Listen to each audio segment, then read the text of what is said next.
Bismillahirrahmanirrahim. Am I audible, clearly audible? Yes. Okay. So I think before we start, I think this is one of the great challenges that we're facing today overall. तो मसला ये है कि एक ज़माने में हम कहते हैं कि स्क्रीन टाइम लिमिट करो, बट जब ये कोविड सारी डिस्ट्रप्शन हुई और स्कूल भी ऑनलाइन आ गया तो हमारे स्टैंडर्ड्स भी बदले। और आप में से कितने लोग ऐसे होंगे कि जब ऑनलाइन स्कूल आया तो आपने इससे पहले अपने बच्चों के हाथ में कभी लैपटॉप या सेल फ़ोन नहीं पकड़ाया था, और कोविड की वजह से बिकॉज ऑफ ऑनलाइन स्कूल उनके हाथ में लैपटॉप और या फिर कोई और फॉर्म स्क्रीन, टैबलेट या कोई चीज़ पकड़ा दी।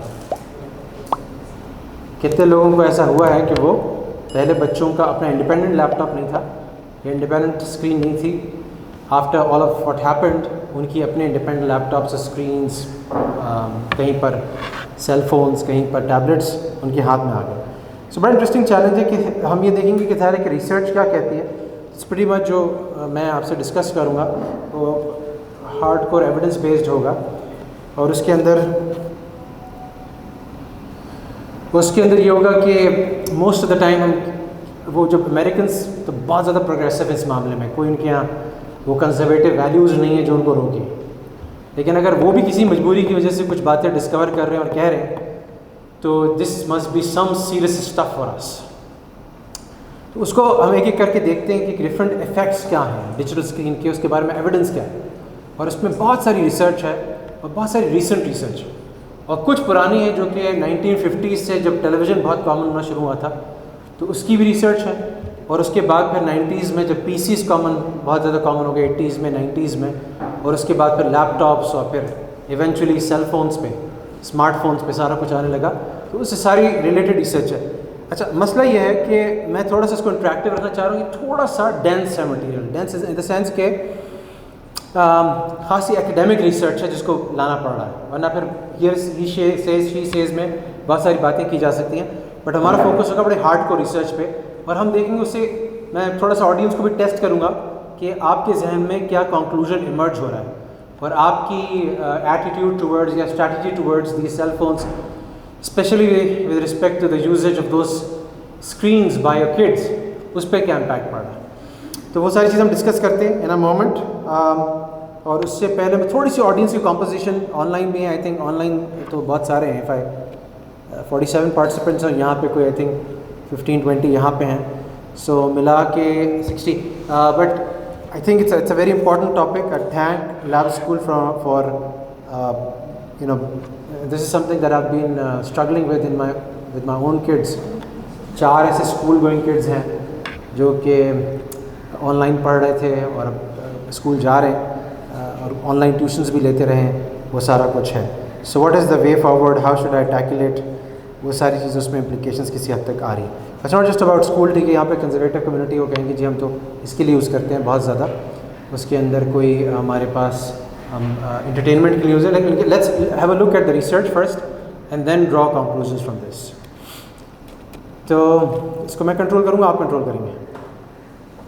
अच्छा, ग्रेट, ठीक है। तो हम general effects of screen time की बात कर रहे हैं, तो हम एविडेंस बाय एविडेंस देखते हैं। सबसे पहले हम ये देखते हैं कि ये बच्चा क्या कर रहा है।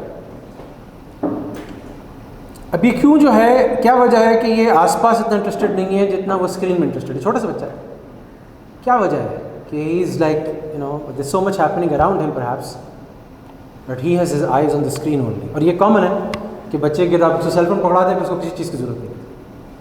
क्या बात है? बहुत एनिमेटेड, लाइवली, अट्रैक्टिव किस्म के कलर्स। फिर अगर आपने कोई कार्टून लगा दिया तो जिन्होंने कार्टून्स डिज़ाइन किए हैं वो इस किस्म के हैं कि उनका मकसद ही ये है कि बच्चे की किस तरह से अटेंशन को ग्रैब करके रखें, इधर उधर जाने ना दें, राइट। सो ये इसका फ़र्क क्या पड़ता है जब बच्चा जो है वो ओवरली ऑब्सेस्ड होता है और उस कलर्स में खोया होता है, फिर क्या उसको वापस फिजिकल वर्ल्ड में आने का दिल करता है?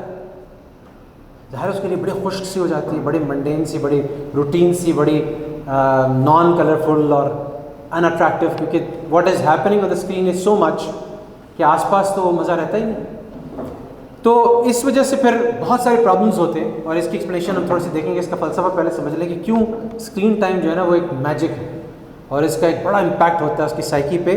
So much so that they have found that kids who spend excessive time screen, वो तो चलो उनके बिहेवियर की चेंजेस, मेंटल हेल्थ के चेंजेस, उनकी एकेडमिक अचीवमेंट के चेंजेस हम सारी देखते हैं, बट इवन बिफोर दैट उनका जो MRI स्कैन में जो ब्रेन स्ट्रक्चर आता है वही चेंज हो जाता है। यानी कि ब्रेन स्ट्रक्चर MRI स्कैन में है उन बच्चों का जो बहुत लिमिटेड स्क्रीन टाइम है और जो बहुत एक्सेसिव स्क्रीन टाइम है, दोनों के स्ट्रक्चर डिफरेंट है, राइट। सो इसमें अमेरिकन पीडियाट्रिक एसोसिएशन क्या कहती है, ये आगे जा रहा है, ओके। इनकी रिकमेंडेशंस ये है कि अगर आपका बच्चा 2 साल या उससे छोटा है तो उसके लिए कितना स्क्रीन टाइम होना चाहिए? उसको स्क्रीन हाथ में दे नहीं सकते आप। तो हमने जो पहले ज़माने में वो क्या होता था हमारे बचपन में, वो कुछ झुंझुना टाइप पकड़ा देते ना, आजकल क्या पकड़ाते? Cell phone, right. वही झुंझुना है, वही सब कुछ, राइट। तो आप ये नहीं कर सकते। आप उस बच्चे के हाथ में अपनी जान छुड़ाने के लिए, अपने मेंटल पीस के लिए, पीस एट ऑल कॉस्ट के लिए आप उसको सेल फोन नहीं पकड़ा सकते।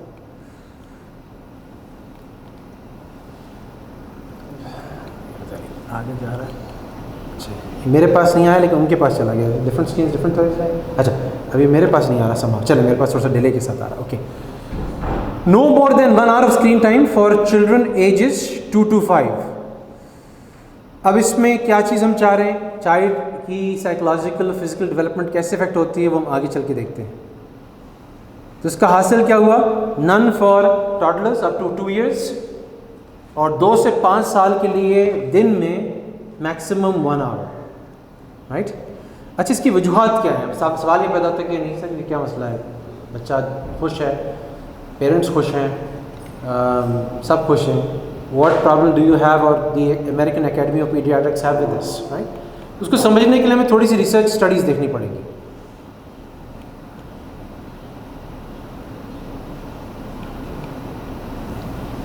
बिहेवियर पे क्या इफेक्ट्स पड़ते हैं, इस पे क्या रिसर्च हुआ? इसमें 2-3 रिसर्च मैं आपको कोट करता हूँ क्विकली, आप ही में ख्याल कर लें, मेरे से नहीं हो रहा है यहाँ से।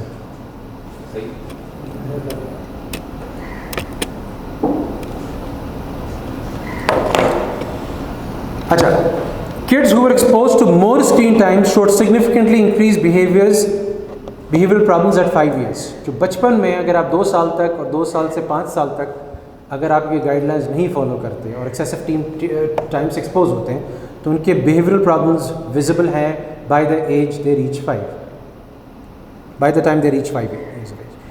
Children who watch more than 2 hours of screen time per day. अब ये एक्सटर्नलाइजिंग किसे कह रहे हैं कि जो ऐसी प्रॉब्लम्स जो बाहर से आप देख सकते हैं, उनके ऐसी चीज़ें कि उनका अटेंशन पे क्या इफेक्ट पड़ा है, वो हाइपर एक्टिव हो गए नहीं हो गए, उनका बिहेवियर किस तरह का है, वो चीज़ें एक्सटर्नलाइजिंग में आती हैं। इंटरलाइजिंग में क्या चीज़ें आती हैं, वो अंदर से सैड फील कर रहे हैं, डिप्रेस फील कर रहे हैं, या कोई अंदर से टेंस फील कर रहे हैं, एंजाइटी फील कर रहे हैं, वो इंटरलाइजिंग बिहेवियर में आती हैं। उनके बिहेवियर प्रॉब्लम्स ज़्यादा थे उन बच्चों की निस्बत जिन्होंने सिर्फ 20-25 मिनट के लिए वो स्क्रीन से वाबस्ता हुए थे, उसको देख रहे थे। ये जो स्टडी है बहुत पॉपुलर हुई है, बट ये रिसेंट है, और इसने फोकस किस पे किया है, प्री स्कूलर्स पे किया है, जो बच्चे स्कूल जाने से पहले थोड़ी देर पहले उनके ऊपर फोकस किया है।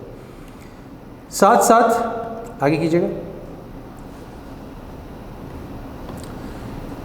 अच्छा, सबसे ज़्यादा इफेक्ट किस चीज़ का है? Not all screen times are created equal. हम कहते हैं ना all man are created equal, American उसमें भी है, चार्टर में भी है, मैनिफेस्टो में भी है, लेकिन all screen times are not created equal. यहाँ पे सबसे ज़्यादा मसला कौन से स्क्रीन टाइम का है? Television, movie viewing. इसका इफेक्ट क्या पड़ता है? जो ज़्यादातर जो आपके बिहेवियर्स हैं, नेगेटिव बिहेवियर्स, मिसाल के तौर पे एग्रेशन, मिसाल के तौर पे थॉट प्रॉब्लम्स, मिसाल के तौर पे रूल ब्रेकिंग बिहेवियर, आपकी बात नहीं मान रहा, परेशान हो रहे हैं, मैं उसको कुछ कहती हूँ, मैं उसको कुछ कहता हूँ, वो मेरी आगे सुनता नहीं है। वो प्रॉब्लम्स उस वक्त आते हैं जबकि बच्चे एक्सेसिवली स्क्रीन टाइम इस्तेमाल कर रहे होते हैं, उन गाइडलाइंस को फॉलो नहीं कर रहे होते हैं। इसके अलावा सोशल प्रॉब्लम्स, उनके सोशल इंटरेक्शंस मुश्किल हो जाते हैं, वो अपने शेल में रहना चाहते हैं, वो स्क्रीन से ग्लूड रहना चाहते हैं, तो उनको मज़ा नहीं आता जब आप उनसे उनका गैजेट लेके आप उनको सोशल सेटअप में डालते हैं, उनसे कुछ और करने को कहते हैं, उनको फॉलो करने को कहते हैं ऑर्डर्स, उनसे नहीं होता और वो एग्रेशन भी आ जाती है उनकी। एक तो टेलीविज़न मूवी वॉचिंग बिहेवियर्स, दूसरा वीडियो गेम्स। वीडियो गेम्स का भी इफेक्ट क्या होता है कि this is highly strongly link to withdrawn symptom depression syndrome. मुझे पता नहीं, अब बेसिक एक इंट्यूटिव फीलिंग, आप हम जब छोटे से थे ना, तो बहुत दीनदारी नहीं थी, तो हमारे यहाँ ये होता था कि उस ज़माने में VCRs नहीं होते थे हर घर में, तो 200-400 रुपए के रेंटल पे वो एक रात लेकर आते थे। अच्छा, वो सारी रात बिंज वॉचिंग करते थे, 3 मूवी, एक अमिताभ बच्चन, दूसरा पता नहीं कौन सा, तीसरा कौन सा। वो उस वक्त बड़ा मज़ा आता था, उससे खूब डोपामिन और पता नहीं कौन एंडोर्फिन्स रिलीज़ हो रहे होते थे बॉडी में, बहुत मज़ा आता था। और लेकिन उसके बाद जो उसका हैंगओवर होता था, पार्डन द वर्ड हैंगओवर, क्योंकि मुसलमानों में हैंगओवर का कॉन्सेप्ट नहीं है, लेकिन उससे जो हैंगओवर होता था अगले दिन, जो डिप्रेशन होता था, और अजीब सी एक हर चीज़ अजीब काटने को दौड़ती थी, हर तरफ अंधेरा सा छाया होता था। मुझे पता नहीं आपको कौन सी कितने लोग उस जनरेशन के हैं, लेकिन I have been through it. So वो जो बिंज वॉचिंग, चाहे वो टीवी स्क्रीन पे हो, चाहे VCR पे, आजकल किसी और चीज़ पर हो, या लैपटॉप की स्क्रीन पे हो, उसका वही इफेक्ट आता है। बच्चा एक्सेसिवली अगर 2-3 घंटे स्क्रीन पे बैठा है तो उसके प्रॉब्लम्स, इंटरनल प्रॉब्लम्स आने शुरू हो जाएंगे। और जितना वो करेंगे उसमें ज़्यादा सोशल आइसोलेशन, सोशल विड्रॉल और internalising problem like depression, anxiety ज़्यादा में ज़्यादा हो जाएंगे। ये क्लियर एविडेंस है और ये बड़ी रिसेंट है। और इस स्टडी का जो फोकस था वो 9 से 10 साल के बच्चे थे। अब हम टॉडलर्स की बात नहीं कर रहे, प्री स्कूलर्स की बात नहीं कर रहे, 9 से 10 साल के बच्चों की बात कर रहे हैं। आगे आइएगा। अच्छा, अब लर्निंग पे क्या, ये तो था बिहेवियर पे। अब लर्निंग पे हम सब चाहते हैं ना, लैब स्कूल भेज रहे हैं, यहाँ पे लर्निंग एक अलग क्वालिटी की होती है, बड़ी इंडिविजुअलाइज अटेंशन है, हमारा बच्चा आगे चल के बहुत आगे जा सकता है। हर एक पेरेंट्स का ख्वाहिश होती है कि लैंग्वेज स्किल्स में, क्वांटिटेटिव स्किल्स में, नॉलेज में, जनरल नॉलेज में वो बच्चा आगे जाए। अब जब हम उसी के लिए वो डिवाइसेस उसके हाथ में पकड़ा देते हैं तो उसका क्या इफेक्ट होता है? आइएगा आगे आइएगा। अगर 30 मिनट्स, हर 30 मिनट्स का इजाफा करते हैं आप पर डे, उनके पर डे स्क्रीन टाइम में, चाहे वो मोबाइल मीडिया हो, चाहे कोई भी चीज़ हो, उसका 2.5 गुना ज़्यादा इफेक्ट पड़ता है, ज़्यादा कर देता है वो चांसेस किस चीज़ का? उनकी डिले, स्पीच डिले। ये बहुत कॉमन प्रॉब्लम बन रही है और ये स्टडीज़ फोकस कर रही है टॉडलर्स पे। टॉडलर्स का मतलब क्या है? तो छोटे बच्चे, जैसे 4 साल से नीचे के बच्चे, अगर उनका हर 30 मिनट स्क्रीन टाइम जो ऐड हो रहा है, उनका 2.5 गुना रिस्क इजाफा हो रहा है कि उनकी स्पीच जो है वो डिले होगी, वो बाद में बोलना शुरू करेंगे, वो देर से बोलना शुरू करेंगे। ये भी प्रीटी रिसेंट है स्टडी, भी ज़्यादातर टॉप पीडियाट्रिक जर्नल्स में पब्लिश हुई है। इसी तरह से आगे आइए, नहीं पीछे जी।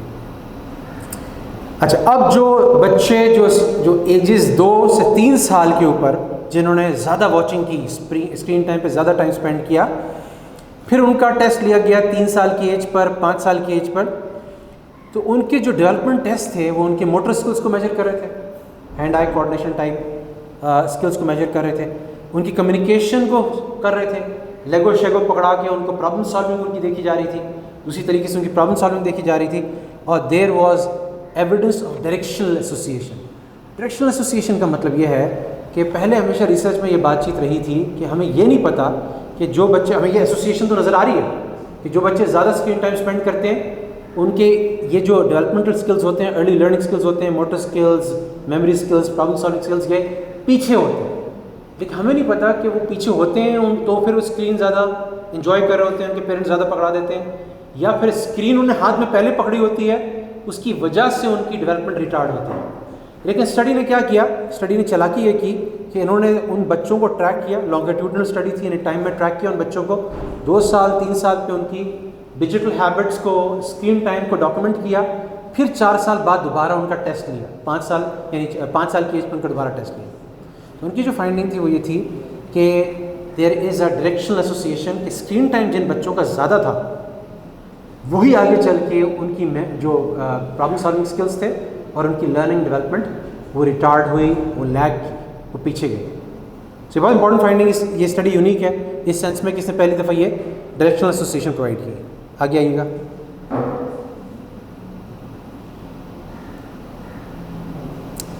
और आगे आइए।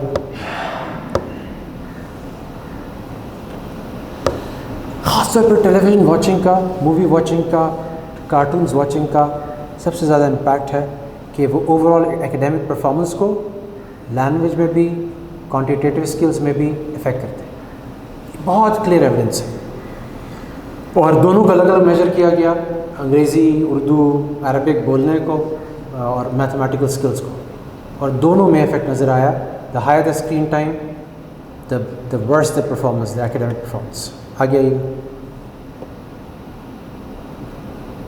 इसी तरह से दूसरा जो सबसे बड़ा public enemy number 1 television type, चाहे आप वो टेलीविज़न का ये मतलब नहीं रहा कि टेलीविज़न ही हो और पीछे केबल लगाओ।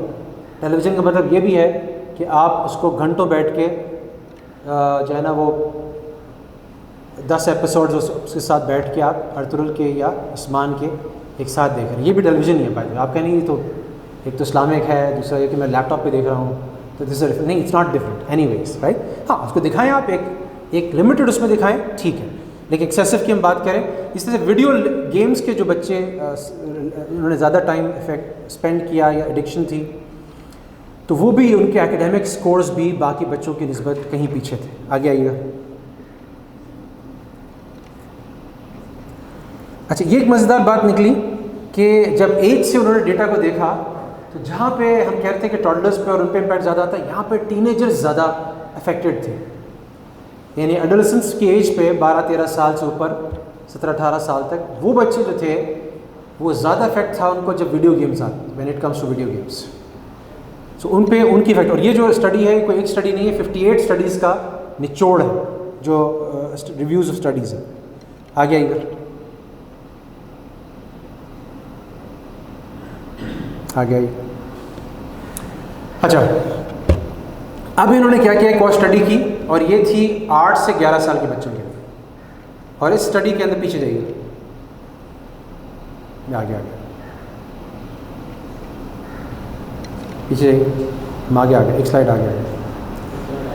8 से 11 साल के बच्चों की ये स्टडी थी और उन्होंने ग्लोबल कॉग्निशन का मतलब ये था कि बुनियादी तौर पे उनकी मेमोरी कितना याद रहता है, अटेंशन कितनी तवज्जो रहती है, अगर तवज्जो ही ना हो बच्चा कुछ कर ही नहीं सकता, वोकैबुलरी वर्ड्स को रिकग्नाइज़ कर लेते हैं, उसकी मीनिंग को रिकग्नाइज़ कर लेते हैं, और कितनी तेज़ी के साथ मैथ के प्रॉब्लम्स और दूसरे प्रॉब्लम्स प्रोसेस करते हैं, इसको कह रहे हैं वो global cognition. And they found that participants, अच्छा ये 3 अब मैं गाइडलाइंस आपको आगे दूंगा। अमेरिकन पीडियाट्रिक एसोसिएशन 3 तरह की गाइडलाइंस देती है। एक, कितना बच्चे को सोना चाहिए एज वाइज, एक बच्चे को कितना फिजिकल एक्टिविटी करनी चाहिए एज वाइज, और कितना स्क्रीन टाइम करना चाहिए एज वाइज। और उन्होंने देखा कि ग्लोबल कॉग्निशन यानी वोकैबुलरी, प्रोसेसिंग स्पीड, मेमोरी, ये सारी चीज़ें, अटेंशन, ये सारी चीज़ें इफेक्ट होती हैं जबकि अगर वो गाइडलाइंस फॉलो नहीं की जाती, ख़ास तौर पे अगर स्क्रीन टाइम की गाइडलाइंस फॉलो नहीं की जाती। अब वो गाइडलाइंस हैं क्या, बड़ी अच्छी गाइडलाइंस उन्होंने बनाई है, नेक्स्ट पेज पर है, आगे आइए।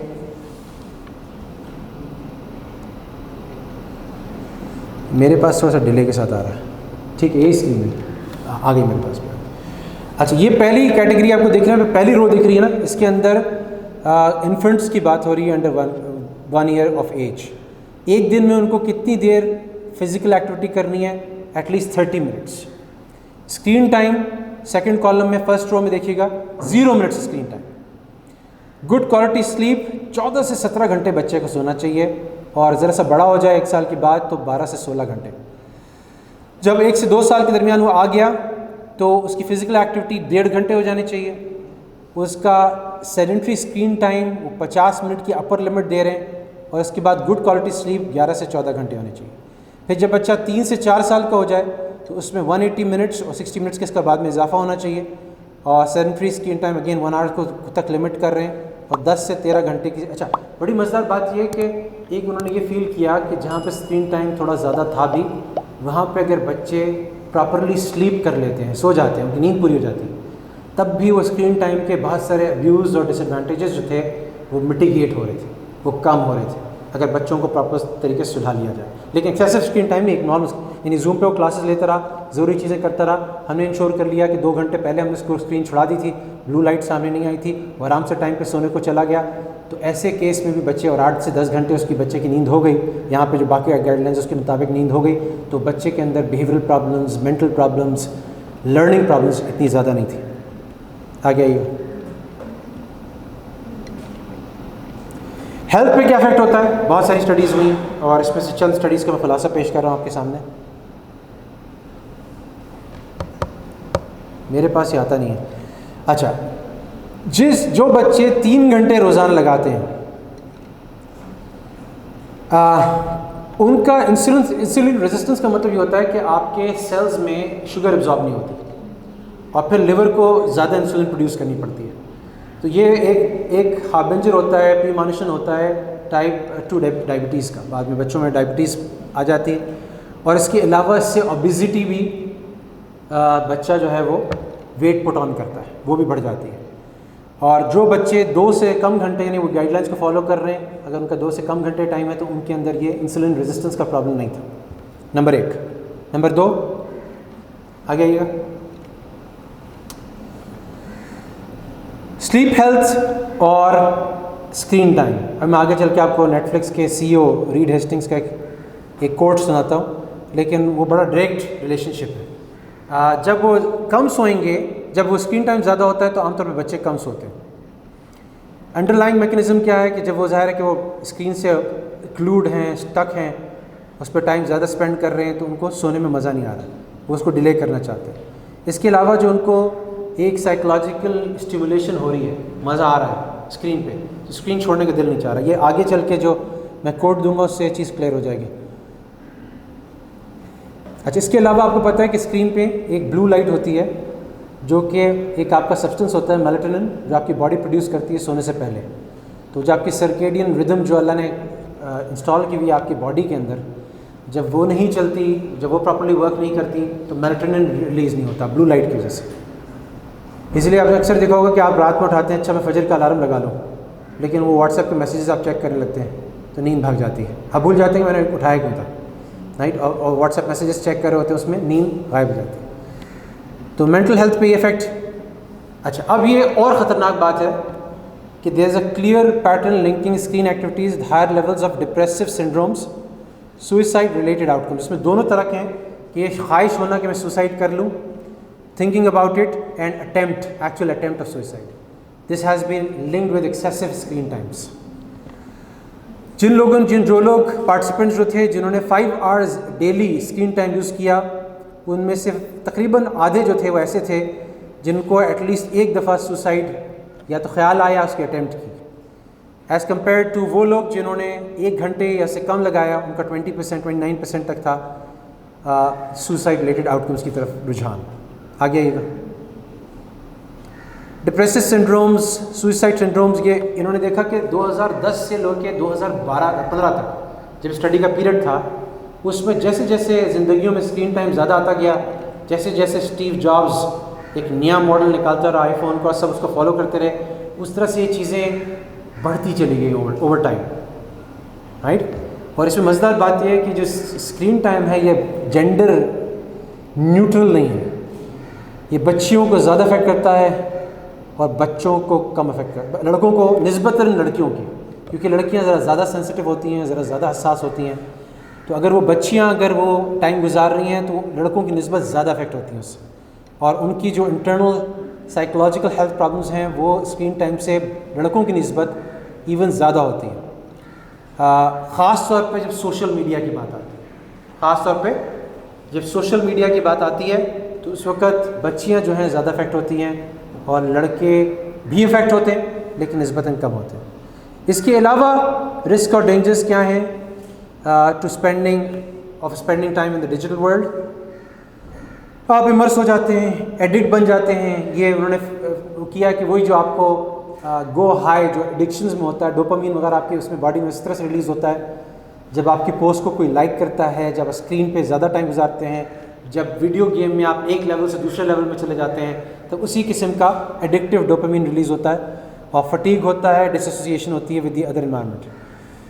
अच्छा, अब फिज़िकल एनवायरनमेंट को आप निगलेक्ट करने लगते हैं, उन इंट्रैक्शंस को डाउन प्ले करने लगते हैं, आप अपनी हेल्थ को, अपनी फ़िज़िकल कंडीशन को, फिज़िकल एनवायरनमेंट को निगलेक्ट करने लगते हैं। इसके अलावा ये भी होता है कि हर वक्त तो हम स्क्रीन पर बच्चे के साथ नहीं बैठे हुए, तो किसके साथ चैट कर रहा है वो अगला, क्योंकि प्रेडेटर्स बाकायदा स्क्रीन पे बैठे हुए हैं। आपने केसेस सुने हैं जहाँ पे बच्ची ने सुसाइड कर ली क्योंकि प्रेडेटर ने उसको उसकी तस्वीरें ले ली, उसको पोस्ट कर दिया या उसको ट्रैप किया किसी तरह से। तो इस तरह की बहुत सारी वाक़यात हैं जो ऑनलाइन ऐसे लोग शिकारी किस्म के लोग बैठे हैं और उनका कोई काम नहीं है दूसरों को सिवाय इसके डिस्ट्रॉय करना। प्राइवेसी के इशूज़ हैं इसमें, ज़ाहिर है कि आप बहुत सारे बच्चा, आप तो एहतियात करेंगे लेकिन बच्चे वो इन्फॉर्मेशन शेयर कर रहे होंगे किसी वीडियो गेम में इनरोल करने के लिए, किसी नई वीडियो को वॉच करने के लिए, किसी को नए को फ्रेंड बनाने के लिए, और इसमें ये मेंटल हेल्थ इश्यूज़ और जो चीज़ें हमने पहले बात भी कर ली हैं कि अच्छा ये एक इसकी इमोशनल। अच्छा आपको भी पता है ना कि कुछ जगहों पे बच्चे तो क्या बड़े भी there is an alternative life style where people are spending their life not in a physical environment because that's not too attractive. So there virtual worlds that exist online, जहाँ पे आप एनरोल होकर एक मेंबर बन सकते हैं, आपकी एक शक्ल होगी, आप चूज़ कर सकते हैं, आप एक ज़िंदगी वहाँ गुजार सकते हैं, आप उस कम्युनिटी में उठते बैठते हैं, उनके साथ हैंग आउट करते हैं। तो एक वर्चुअल रियलिटी की एक पूरी दुनिया है, राइट। ज़ाहिर है कि अल्लाह ताला ने इसलिए तो भेजा नहीं कि इस रियल वर्ल्ड में हम ना एग्जिस्ट करें, वर्चुअल वर्ल्ड में एग्जिस्ट करें, तो it defies the very purpose. So उसमें जो इमर्शन होता है उसकी वजह से आप बिल्कुल इस दुनिया से डिस्कनेक्ट हो जाते हैं। आप एक फूल्स पैराडाइज में रह रहे होते हैं, उसके ज़ाहिर साइकोलॉजिकल इम्पैक्ट्स बड़े ह्यूज होते हैं। आगे आइएगा। इसके अलावा जो सीरियस प्रॉब्लम्स हैं, वायलेंट रिस्क टेकिंग बिहेवियर। अभी एक पता नहीं हमारे बच्चे बड़े शौक से देखते हैं, कि मुझे नाम नहीं याद आ रहा लेकिन वो बहुत ज़्यादा सब्सक्राइब है, वो एक ग्रुप है जो स्टंट्स करता रहता है।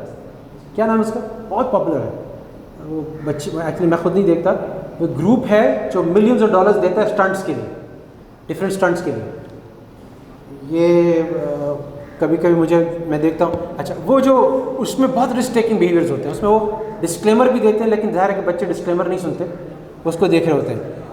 Videos of stunts and challenges they that में इंस्पायर उस तरह के वाक़यात भी बहुत सारे हुए हैं, जहाँ अनसेफ बिहेवियर में हुए, sexual content is obvious, negative stereotypes, उनके हीरोज़ जो हैं वो नेगेटिव रोल मॉडल्स बन जाते हैं। एडिक्शन हो सकता है, सब्सटेंस यूज़ हो सकता है, जब वो दिखा रहे हैं वीडियो गेम्स में कि कितना कूल है कि मैरिजुआना एक उसकी कश लगाने से या उससे कितना हाई मिलता है इंसान को। Then there is risk of cyber bullies and predators, advertising aimed at your child, और बहुत सारी इन्फॉर्मेशन जो बच्चे का जहन बनाने के लिए ऑनलाइन होती है वो ऑथेंटिक नहीं होती।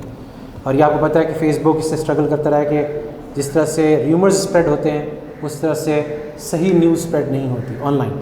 सो उनके जो सोर्स होती है बड़ी फ्लिमजी होती है, वो हर चीज़ को बिलीव करना सीख लेते हैं और उसी पर लाइक करना सीख लेते हैं।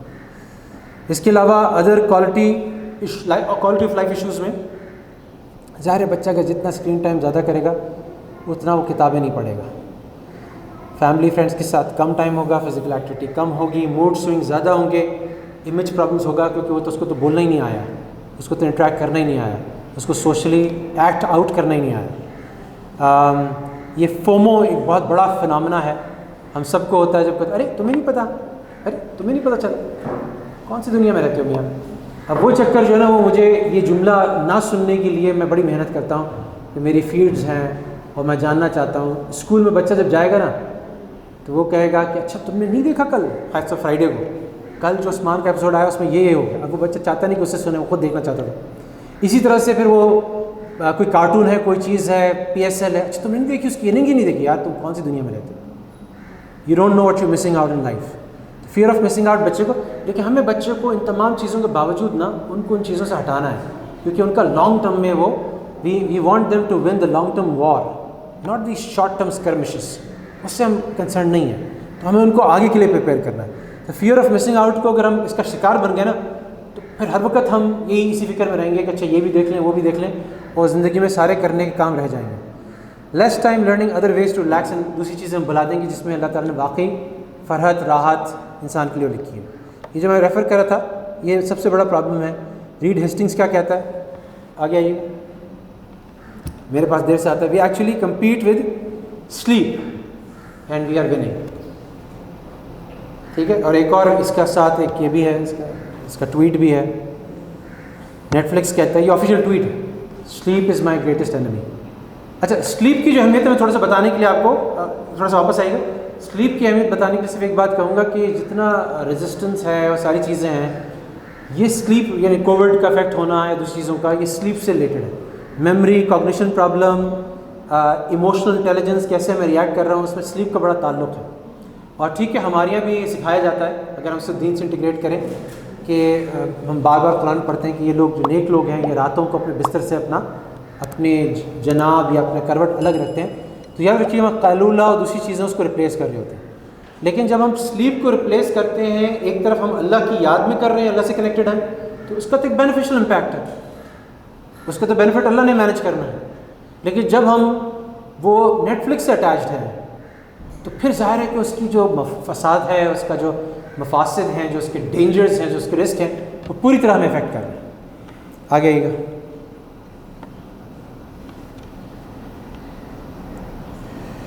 अच्छा, अब वहाँ तो चले वीडियो गेम्स का इशू ज़्यादा था, शायद जूम क्लासेस वो चीज़ इम्पैक्ट नहीं कर रही थी।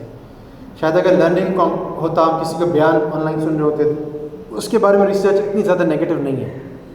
मगर चाहे हम बयान ही क्यों ना सुन रहे हो बहुत बड़े आलिम का, ये इफेक्ट जो यहाँ पर आ रहा है ये हर एक को इफेक्ट करता है। चाहे हम जूम मीटिंग्स कर रहे हैं बिल्कुल सीरियस किस्म की, अपनी कमाई को हलाल करने के लिए, बेहतरीन परफॉर्मेंस देने के लिए, लेकिन फिर भी ये जो विजन रिलेटेड प्रॉब्लम्स हैं ये सब जगह अप्लाई होती है, इससे फर्क नहीं है, इससे स्केप नहीं है।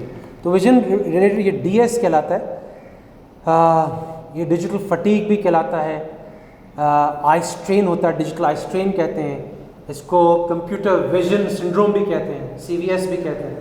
तो इसमें क्या होता है कि आप अगर घंटों घंटों अपनी आइज़ कंप्यूटर पे सेट किए हुए हैं तो फिर ये आपकी आइज़ इफेक्ट होंगी। और ये मैंने किसी आई स्पेशलिस्ट से ये पॉइंट्स पकड़े हैं और फिर ऑनलाइन भी इसको देखा। आई स्पेशलिस्ट, आई स्ट्रेन हो गए, सिम्टम्स हो गए, हेडेक है, ब्लरिंग विजन है। मैंने नहीं ख्याल, अभी मैं इस प्रेजेंटेशन को बनाते वक्त जो आधा घंटा जब मैं फोकस कर रहा था तो मैं जब टाइम देखता था तो मुझे 2 घड़ियाँ नजर आती थी। डबल विजन और ब्लड विजन। अच्छा, आंखें खुश्क हो जाती हैं क्योंकि ज़्यादा एक्साइटिंग हम अगर चीज़ें देख रहे हैं तो आई को झपकाने भूल जाते हैं, ब्लिंक करने भूल जाते हैं। इसी तरह से हम ये होती है एक डिजीज़, पिछले दिनों मेरे भाई को भी हुआ कि वो जब लाइट को आप थोड़ी देर के लिए आप देख ही नहीं सकते, आप ग्लेयर की तरफ आंखें नहीं कर सकते, वो एक कंडीशन डेवलप हो जाती है अगर आप ज़्यादा एक्सपोज्ड हो। आगे आइएगा। अब इसकी मिटिगेशन के चंद टूल्स हैं जो आई स्पेशलिस्ट बताते हैं, वो क्या हैं? खुदा के वास्ते आंखें झपकाएं और कॉन्शियसली करें, आंखें बंद करें बार बार, ठीक है, बार बार बंद करें, क्योंकि आप नोटिस करेंगे, आप देखेंगे जब बहुत इंटरेस्टिंग कोई चीज़ देख रहे हैं, चाहे डॉक्यूमेंट्री क्यों ना हो, चाहे आप नहीं झपका रहे होंगे आंखें, तो this is a huge problem. दूसरा एक 20-20-20 रूल्स है कि हर 20 मिनट बाद 20 सेकंड के लिए 20 फीट के फासले पे कोई चीज़ को देखें। 20-20-20 रूल क्या है? हर 20 मिनट के बाद आंखें स्क्रीन से उठाना फ़र्ज समझें और 20 मिनट के फासले पे 20 सेकंड के लिए किसी चीज़ को घूरें, तो इससे आई स्ट्रेन बहुत कम हो जाता है। और इसका फिर एक और वर्जन है 20-20-22। इसका मतलब बच्चों के लिए कि 2 घंटा वो रोज़ाना आउटडोर फिजिकल एक्टिविटी करें, राइट। सो ये 20-20-22 वाला रूल हम फॉलो करें। 2 घंटे बाहर बच्चा खेले। हमने एक काम ये किया है कि हमने स्टिक कर दिया है कि असर से मगरिब और फजर के बाद स्कूल से जाने से पहले बच्चों का छत थोड़ी सी ऊंची है, वहाँ पे रिलेटिव पीसफुल है, पर्दा भी है, तो और अच्छा कराची का पूरा व्यू नज़र आता है। और वहाँ पे हमने क्रिकेट का रखा हुआ है, टेबल रखी हुई है और बड़ी अच्छी हवा आती है। फजर के टाइम सूरज निकल रहा होता है, मगरिब से पहले सूरज डूब रहा होता है, तो उसका बहुत ही। और कराची में जो जहाँ पे हम रहते हैं वहाँ पे बर्ड्स वगैरह बहुत आती हैं, बहुत खूबसूरत बर्ड्स आती हैं, चीज़ें बहुत अच्छी होती हैं। सो वो बच्चे जो है ना, हमने फोर्स किया उनको ये टाइम। अच्छा, अब शुरू में निकालना बड़ा मुश्किल था, लेकिन अब उनकी आदत बन गई, तो उनको फोर्स किया कि फ़िज़िकल एक्टिविटी वो ऊपर आके करें, क्रिकेट खेलें, कुछ भी करें, लेकिन आउटडोर्स स्पेंड करें वो टाइम, ताज़ा हवा खाएँ। वो अमेरिकन एकेडमी ऑफ ऑप्थेमोलॉजिस्ट भी यही कह रही है। 1-2-20 रूल क्या है? ये डिजिटल डिवाइसेस के बारे में कि मोबाइल फ़ोन्स कम से कम 1 फुट के फासले पर रखें, डेस्कटॉप्स और लैपटॉप्स जो है ना 1.5 से 2 फुट कम से कम रखें फासले पे, और टेलीविज़न 10 फीट के फासले पर रखें कम से कम। टेलीविज़न की खास ज़रूरत भी नहीं है। आगे आइएगा। दूसरी बात यह है कि अगर आपका एक्सटेंडेड इंगेजमेंट है स्क्रीन के साथ, आपको घंटों स्क्रीन पे घूरना पड़ता है, तो फिर आप कंप्यूटर ग्लासेस पहने। कंप्यूटर ग्लासेस में होता है कि वो एंटी ग्लेयर लगा होता है, वो ब्लू लाइट को फ़िल्टर कर देता है, एंटी स्ट्रेन होता है, फिर उसमें प्रिसिशन होता है, वो कंट्रास्ट कर देता है। उसमें कुछ डिफरेंट वर्जन्स हैं जो आई थिंक ऑप्टिशियंस वगैरह बता सकते हैं। मगर अगर एक्सटेंडेड टाइम है तो आप इस तरह से करें, आपकी नींद इफेक्ट नहीं होगी, आपको माइग्रेन नहीं होगा, आई प्रॉब्लम्स नहीं होंगे, हेडेक्स नहीं होंगे। आगे आइएगा। अच्छा, ये जो हम बचपन में, मुझे नहीं पता, हमारी दादी नानी ने सिखाया था कि जैसी आंख में तकलीफ होती थी वो अपना दुपट्टा लपेट के वो फूंक मार के हमारी आंख पर। तो अंग्रेज़ों के पास इसका जो फैंसी वर्ड है, हम पता नहीं भुपारा शुपारा कहते थे, क्या कहते थे, आई डोंट नो। फोमेंटेशन का मतलब यही है कि आप आई पे कोई वार्म चीज़ रखें और फिर उसके बाद हल्का हल्का आई मसाज कर लें। बाय द वे, आपको पता है कि नबी करीम अलैहि सल्लम की जो पहली सुन्नत थी, सोने से उठते ही वो क्या थी? अपनी आँखों को मलते थे और उसके बाद फिर हाथ धोते थे और दूसरी चीज़ें करते थे। तो ज़ाहिर दुआ पढ़ते थे लेकिन साथ साथ आँखों को मलते थे। तो इससे आँखें, नींद जो है उसका खमार भी चला जाता है। ये हमें ड्यूरिंग स्क्रीन टाइम भी थोड़ा सा टाइम लेके जब आँखों में, इससे क्या होता है कि आँखों में टीयर्स दोबारा आ जाता है। ये बड़े अजीब बात है कि जो सूरह तबारक लज़ी की आखिरी आयत है ना, तो उसमें एक वाक़या आता है ना कि वो कोई बादशाह था, उसने चैलेंज किया अल्लाह ताला को, और अल्लाह ताला उसमें फरमाते हैं कि अगर तुम क्या करोगे कि अगर ज़मीन में, उसमें रेफरेंस आमतौर पर तर्जुमा इस तरह से किया जाता है कि वो पानी ही अगर अल्लाह ताला उसको नीचे ले जाए तुम क्या एक्सेस करोगे। इसमें एक तफसीर उलमा ने ये भी की कि अगर आँखों का पानी अल्लाह ताला ख़त्म कर दे तो ये डॉक्टर्स कहते हैं कि वो फिर क्रैक्स पड़ने शुरू, आपकी आई बॉल फिर सेफ़ नहीं है, उसमें ज़रा सा कचरा जाएगा वो आई बॉल को ख़राब कर देगा, रेटिना को डैमेज कर देगा। तो सिर्फ पानी ख़त्म होने का, पानी नीचे जाने का मतलब ये नहीं कि ज़मीन में चला जाए बल्कि आँखों का पानी ख़त्म हो जाए। तो एक ये अज़ाब के तौर पे या उसके तौर पे लिया गया, या आँखों के पानी को अल्लाह की नेमत के तौर पे लिया गया। अब वो स्क्रीन में ख़त्म हो रही है क्योंकि ज़ाहिर है कि उसमें ख्याल नहीं कर रहे हम अपनी सेहत का, और कभी कभी दूसरे गुनाह भी होते हैं उसके बाद। Preservative free artificial tear preparation, मसनूई आंसू आते हैं, डॉक्टर्स ये रिकमेंड करते हैं बहुत ज़्यादा। जो कॉन्टैक्ट लेंसेज पहनते हैं वो कंप्यूटर ग्लासेस लगा लें। एप्लीकेशंस ऐसी आती हैं मोबाइल में डाल दी तो आपको खुद याद नहीं रहा, खुद बताएगी कि अच्छा 20 मिनट्स हो गए, आप 20 रूल्स अप्लाई करें, तो वो होता रहेगा। इस तरह की टेक्निक्स हो सकती हैं, टिप्स हो सकती हैं जिससे हम अपनी आँखों को बचा सकते हैं। आगे चलिए। अच्छा, इसमें जहाँ पर हम, अब मैंने क्या करता था, पहले घूरता था, घूरने की ज़रूरत नहीं ना स्क्रीन को। बहुत दफ़ा आप कोई पॉडकास्ट सुन रहे हैं, कोई आपका किसी आलिम का बयान सुन रहे हैं, ज़रूरी नहीं कि आप उनकी शक्ल भी देखें, आप साइड में उनको कर दें, आवाज़ तो आ रही, तो आपको क्या ज़रूरत है? जो अवॉइडेबल है उसको अवॉइड करें। हम ख़बरें सुनते हैं या बयान सुनते हैं तो स्क्रीन को घूरे बगैर हो सकता है। अच्छा, अब क्या होता है, कॉन्ट्रास्ट बड़ा मैटर करता है। अगर आपने बहुत डिम कर दिया तब आपकी आंखों पर स्ट्रेन पड़ेगा क्योंकि आप बहुत गौर गौर से उसको पढ़ रहे होंगे, बहुत मुश्किल से आँख पढ़ रहे होंगे। अगर हमने बहुत ब्राइट कर दिया, उसकी जो ब्लू लाइट है, जिसका ग्लेयर है, वो आंखों को हर्ट करेगा। तो दोनों एक्सट्रीम्स में एक राइट बैलेंस है, टू मच ग्लेयर भी ना हो और बहुत ज़्यादा डिम भी ना हो। और आप कोशिश करें कि हर चीज़, जैसे मेरी एज पर अब मुझे करीब के चश्मे लगे हुए हैं, तो मैं मोबाइल से बेहतर होता है कि मैं कोशिश करता हूँ कि अपनी जूम मीटिंग्स, दूसरी चीज़ें जो ना ज़्यादा से ज़्यादा कंप्यूटर की स्क्रीन पे करूँ as opposed to mobile screen पे करूँ जहाँ पे मेरा स्ट्रेन ज़्यादा पड़ता है। 2 से 3 घंटे, मुझे बहुत सीवियर प्रॉब्लम था इंसामनिया का, कि मुझे सोने में, और मैंने एक चीज़ ये अपनाई है, वन ऑफ द थिंग्स, कि 1-1.5 घंटा पहले कोई स्क्रीन टाइम नहीं है। अगर मुझे रिलैक्स भी करना है तो किताब से रिलैक्स करूँ, तो स्लीप साइकिल्स, बहुत सारी चीज़ें बहुत ज़्यादा इंप्रूव हो गई। लास्ट स्लाइड, आगे। अब ये जो है थोड़ा सा डिपिक्शन है कि कितना अपना पॉस्चर बॉडी का कैसा रखा जाए, हाथ कैसे रखे जाएं, स्क्रीन का डिस्टेंस जो है वो 1.5 फीट से है, पीछे जाइए। बैक का पॉस्चर क्या है, गर्दन का पॉस्चर क्या है। बहुत सारे मेरे दोस्तों में और दूसरे लोगों में ये नेक का हो जाता है प्रॉब्लम, बैक का, लोअर बैक का प्रॉब्लम हो जाता है, आंखों का प्रॉब्लम हो जाता है। डिजिटली हम एर्गोनॉमिक्स, इसकी पूरी साइंस है कि पॉस्चर क्या रखना है, स्क्रीन डिस्टेंस क्या रखना है। स्क्रीन को अपने जो आई लेवल है उससे 2-4 इंच नीचे रखें। सो वो सारी चीज़ें फिर आई को, ओवरऑल बॉडी को रिलैक्स रखती है और सस्टेन रखती है। अच्छा, अब इसके थोड़े से कंक्लूजन्स हम डिस्कस करते हैं। जो हम बात कर रहे हैं इसमें हम कंक्लूजन्स क्या निकाल सकते हैं। एक तो ये कि देखें, ये तो बहुत मुश्किल है कि हम स्क्रीन को टोटली अबैंडन कर सकें, टोटली गिव अप कर सकें। स्क्रीन तो अब ज़िंदगी का हिस्सा है।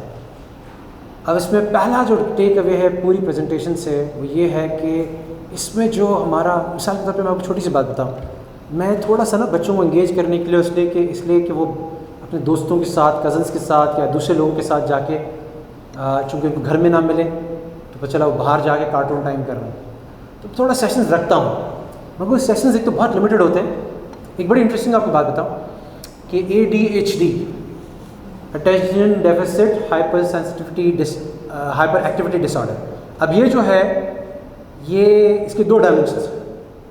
एक डायमेंशन ये है कि बच्चा या तो टेंशन नहीं दे रहा होता, दूसरा डायमेंशन ये है कि वो हाइपर हो जाता है। और बाज़ औक़ात ये दोनों डायमेंशन एक ही बच्चे में पाए जाते हैं, बाज़ औक़ात एक पाया जाता है। अब ये जो होता है वो माँ बाप आते हैं, वो कहते हैं स्कूल में या डॉक्टर के पास आके कहते हैं कि जी ये जो हमारा बच्चा है ना, आप कैसे कह रहे हैं कि अटेंशन डेफिसिट है? बिल्कुल नहीं है। जब ये कार्टून देख रहा होता है तो उस वक्त आप देखें कितना अटेंटिव होता है, या जब वीडियो गेम खेल रहा होता है तो देखें इसकी अटेंशन तो पूरी होती है। वो जो शुरू में हमने बात की थी कि वो छोटी सी स्क्रीन पे वो जो पहला बच्चा हमने देखा था वो क्यों इतना हुक्ड अप था कि उसको जो अब अटेंशन उसकी एक जगह पे ऐसी लग गई है, फोकस हो गई, और इतनी ब्राइट उसमें स्टिमुलस है, इतनी सारी स्टिमुलेटिंग किस्म की चीज़ें हैं कि उसको बाकी ज़िंदगी में उसको अटेंशन, उसका ब्रेन ही उसको फोकस नहीं कर पा रहा, क्योंकि अब उसको यूज्ड टू हो गया उस हायर लेवल ऑफ एडिक्शन पे। उसको इतना स्टिमुलस दो तो फिर जाके वहाँ पे जाके वो फिर अटेंशन देता है। उससे कम पे जो कुछ आसपास हो रहा है it's pretty boring, what's going on around is pretty boring as compare to what's going on the screen. So उसमें एक बड़ा पॉजिटिव रिलेशनशिप भी है कि screen time, excessive screen time, specially video game time, specially television time. अब ADHD वाले जो बच्चे हैं ना, वो माँ बाप कहते हैं जी उसको आप पूछ लें, कैरेक्टर्स के नाम बता देगा उसने पिछले उसमें क्या किया। लेकिन जब उससे उस बच्चे से दूसरे बच्चों की निस्बत आप अगला सवाल करें कि उस कैरेक्टर ने ऐसा काम क्यों किया, ज़ाहिर एक नैरेटिव होता है, एक स्टोरी चली आ रही होती है पीछे से, उसमें होता है कि क्योंकि दूसरे कैरेक्टर ने कुछ और किया था तो उसने उसका रिवेंज लिया फॉर एग्जांपल, या उसका फेवर किया, या व्हाटएवर वो प्लॉट कर रहा था। तो ADHD वाले बच्चे जो हैं उसको कनेक्ट नहीं कर पाते, जबकि बाकी बच्चे ज़रा डीपर नैरेटिव को देख रहे होते हैं, उसको फॉलो कर रहे होते हैं। तो मैं एक काम ये करता हूँ कि अगर कार्टून दिखाऊँ भी तो बच्चे को मैं रोक के पूछता हूँ कि क्या हुआ। एक तो अंग्रेज़ी में अगर है तो उससे कहता हूँ रिपीट करे ताकि अंग्रेज़ी बेहतर हो जाए, उसका फ़ायदा होगा ना। बच्चे जो होते हैं वो आमतौर पर अंग्रेज़ी नहीं सुन रहे होते, वो उन फ्लैशी स्टिमुलस को उससे ऑब्सेस्ड होते हैं, उससे पूरा कंज्यूम्ड होते हैं। तो जब आप रोक के उनको नैरेटिव समझाते हैं, बताते हैं, तो बहुत सारी वो चीज़ें, एक तो रुक गया, स्क्रीन से नजरें हट गई, अब बीच में बाप आ गया, माँ आ गई, कोई आ गया और उसने फिर उससे सवाल किए। अब उसके जो कॉग्निटिव स्किल्स हैं, थिंकिंग स्किल्स हैं, वो सारे स्टिमुलेट हो रहे हैं। सिर्फ वो एक जो जिस इंसान के अंदर जो एक कलर से और उसके स्टिमुलस से हंगअप होने की चीज़ें वो नहीं है, बल्कि उसका डीपर ब्रेन इन्वॉल्व हो रहा है। तो आप दिखा रहे हैं लेकिन साथ साथ उसका डीब्रीफ भी चल रहा है। मिसाल के तौर पर मैं कल एक कार्टून उसका दिखा रहा था, पता नहीं इसका नाम क्या, डायनासोर्स वगैरह का कुछ था, एनिमेटेड, अच्छा था। उसका बाप यानी डायनासोर बाप लिटिल फुट को एक एग्ज़ाम देता है। तो अब वो 3 उसका टेस्ट होता है कि वो पहाड़ी पे चढ़े और गिरेगा और सब कुछ होगा। उसमें बहुत सारे लाइफ लेसन आप सिखा सकते हैं बच्चों को। और पिक भी मैंने ऐसा किया कि इससे एक मीनिंगफुल इम्पैक्ट उसकी ज़िंदगी में पड़े। तो स्ट्रेंथ, वो जो टेस्ट था वो 3 चीज़ों का था। स्ट्रेंथ कि आपको जान लगानी पड़ती है ऊपर चढ़ने के लिए, दूसरा एंड्योरेंस क्योंकि वो बार बार स्लिप होता था, गिरता था, तो उसको वापस हिम्मत पड़ती है कि नहीं पड़ती, और तीसरा जो टेस्ट था वो था इंटेलिजेंस का, कि कहाँ वो राइट मूव करता है, कहाँ रॉन्ग मूव करता है, राइट। तो बच्चा उससे कोई डीब्रीफ है, there is some meaning in that as opposed to, even अगर आप अर्थरूल भी दिखाते हैं तो उसमें भी आप मीनिंग निकाल सकते हैं, एज अपोज टू आप सिर्फ वो जो है ना सिर्फ वो एक्शन दिखाएं कि वो एक दूसरे को मार रहे हैं, ये कर रहे हैं, वो कर रहे हैं, उसमें से कोई मीनिंग निकले, कोई चीज़ से उससे मीनिंग निकले, तब फ़ायदा है उस डिजिटल टाइम का। इसी तरह से जब हम जब करते हैं टेलीविज़न जितना कम कर सकें उतना करें। वीडियो गेम्स भी बच्चे खेलने चाहेंगे, बहुत से सिलेक्टेड हों, ऐसे गेम्स खिलाएं जिसमें उनका कोई कॉग्निटिव फ़ायदा है, मोटर स्किल का कोई फ़ायदा है, मेमोरी का कोई फ़ायदा है। जैसे मैंने 2-4 जो डाउनलोड किए हुए हैं उसमें वर्ड पजल्स हैं, उसमें हैंगमैन है, उसमें इस तरह के हैं जहाँ से कुछ फ़ायदा हो रहा है, वो भी लिमिटेड टाइम के लिए। अच्छा, अब ज़ाहिर है कि इसमें एक बहुत बड़ा सवाल ये आता है कि स्क्रीन टाइम कम कैसे करें। मैं आपको अपने तजुर्बे से बताता हूँ कि जहाँ पर हमने एक्सेसिव स्क्रीन टाइम उनको अलाउ किया, हमने उनको क्लियरली देखा कि उनके बिहेवियर पे बच्चों के इम्पैक्ट पड़ रहा था। तो जब उनसे स्क्रीन को अलग करने को कहो तो वो ख़ास से ग्रम्पी हो जाते थे, मूड ख़राब हो जाता था। तो हमें पता चलता था कि अब ये एडिक्शन आ रही है, अब इस गेम में या जो भी कर रहा है स्क्रीन पे इसको मज़ा इतना आ गया कि इसको। तो एक बड़ा टेस्ट ये है कि स्क्रीन टाइम उसको हर्ट नहीं कर रहा, कि बहुत लिमिटेड टाइम्स हैं, और जब उसको कहा जाता है तो आराम से देता है, उसके बिहेवियर में कोई चेंज नहीं आती। ऐसा स्क्रीन टाइम हर्ट नहीं कर रहा आमतौर, और आपको पता है कि वो क्या देख रहा है, आप उसमें इन्वॉल्व भी। अपने चेक्स भी कर रहे हैं, राइट। तो स्क्रीन टाइम्स की वो मफासद या वो डेट्रीमेंट्स या वो नुकसानात नहीं हैं उस केस में। इसी तरह से आपने एक फैमिली टाइम के औकात रखे हुए, जैसे मैंने बताया कि हमारा वो रूफ टॉप टाइम है, तो उस टाइम में कोई बच्चा स्क्रीन पे नीचे नहीं हो सकता। असर से मगरिब का टाइम है, ठीक है, इशा के बाद सोने का टाइम है, खाना खा लिया मगरिब से इशा के बाद 10-11 के दरमियान आप सो गए, उस टाइम कोई स्क्रीन टाइम नहीं कर सकता। Screen time has to be with a reason. क्या है कंपेलिंग लॉजिक, राइट। अब तो किताबें ही रिप्लेस हो गई ना, जहाँ पे मैं भी कोशिश करता हूँ कि जहाँ पे उसका प्रिंट आउट हो जाए, मैं कहता हूँ प्रिंट आउट पढ़ लो, ठीक है, दो चार दरख्त कट जाएंगे लेकिन तुम्हारी आंखें बच जाएंगी और तुम्हारे बहुत सारे जो नुकसान हैं वो बच जाएंगे, राइट। सो लेकिन तुम्हें कर लो। तो इस केस में लेकिन मसला तब आता है जबकि हम खुद जो है वर्क फ्रॉम होम कर रहे हैं और सारा दिन जूम पे बैठे हुए हैं, तो बच्चों को कैसे समझाएं कि स्क्रीन टाइम ख़राब है। तो अब अल्लाह का शुक्र है कि स्कूल्स भी खुल रहे हैं, ऑफिस भी खुल रहे हैं, तो ये it's less of a problem. लेकिन जहाँ पर है वहाँ से उनसे आई डोंट नो हाइड करके करें, इनको दिखा दें कि देखो ये मैं काम कर रहा हूँ, तुम्हें भी सारा काम है, तो मैं भी तुम्हें अपने ऑफिस में एक विंडो दे देता हूँ, तुम भी वो काम शुरू कर दो, ठीक है। But not watching those movies and videos and animated cartoons and watching playing those games, उसके लिए कोई गुंजाइश नहीं, वहाँ पे हम तुम्हें टाइम नहीं दे सकते, राइट। सो उसके साथ क्या हमें कॉन्वर्सेशन करनी है। देखें सीधी सी बात है कि आखिरी बात यही है कि क्या हम उनको कोई quality time outside the digital world provide कर रहे हैं, जिसको वो लुक फॉरवर्ड करें, जिससे वो इंगेज हो, जिसमें वो वही डोपामीन और एंडोर्फिन्स रिलीज़ हों जो उनको अंदर से वही मज़ा दें। फिज़िकल एक्टिविटीज़ में भी साइंस ये फाइंड करती है कि वो चीज़ें होती हैं, किस चीज़ को एंजॉय करते हैं, दोस्तों के साथ हैंग आउट करने को, फैमिली के साथ हैंग आउट करने को, बाहर जाने को, क्रिकेट खेलने को, पार्क जाने को, फुटबॉल खेलने को, जिस चीज़ को एंजॉय करते हैं, जिस चीज़ को मैंने देखा कि हमने अपने कॉलोनी के अंदर शुरू किया, ग्रुप के अंदर ताइक्वांडो शुरू किया, ये कंग फू शुरू किया, तो बच्चे बहुत इंगेज भी हुए, उनकी सेहतें भी बहुत अच्छी हुई, उनके एटीट्यूड्स भी बहुत हेल्दी हुए, और जो जिस ओबेसिटी की तरफ जा रहा था, बच्चा ज़रा मोटा हो रहा था, उसकी हेल्थ भी कंट्रोल हुई, तो बहुत सारी चीज़ें, उनकी अटेंशन स्पैन इन स्टडीज़ भी बढ़ा, बहुत सारी चीज़ों से बेहतर हुई। तो हमें कोई फिगर आउट करना है कि वो क्या एक्टिविटीज़ हो सकती हैं स्क्रीन से बाहर, जो क्वालिटी की हो सकती हैं, बाहर फैमिली टाइम हो गया, पार्क ले जाना हो गया, गेम्स में इन्वॉल्व करना हो गया, तो वो सारी चीज़ों में हम इंगेज करें। जज़ाकल्लाह खैर, this is pretty much what I had to offer. आपके कुछ सवालात हैं तो उसको एड्रेस कर लेते हैं, क्वेश्चन एंड आंसर्स।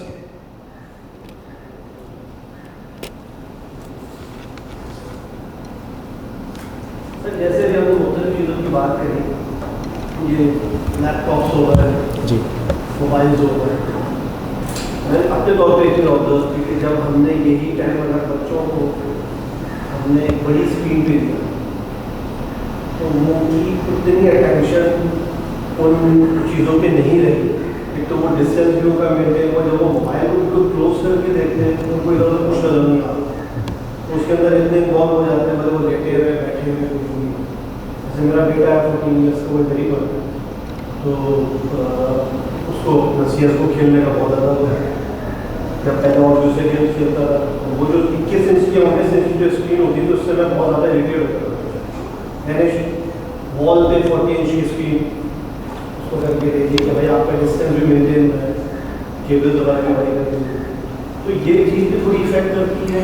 ये है, ये जो टिप्स है ना कि बेहतर स्क्रीन टाइम की, तो वही कहते हैं कि एक तो वो पब्लिक जगह पे हो जहाँ सब देख रहे हैं, इससे फ़ायदा तो होगा कि उसका ही is not a privy to what's going on the screen, सब देख रहे हैं, इससे फ़र्क होता है। दूसरा ये कि जो एक इंटेंस किस्म की एक रिलेशनशिप डेवलपमेंट होती है ना स्क्रीन के साथ, जब उसके हाथ में होती है उससे इतना क्लोज होती है, तो किसी हद तक वो सिलसिला कम हो जाता है जब वो डिस्टेंस पे आ जाती है।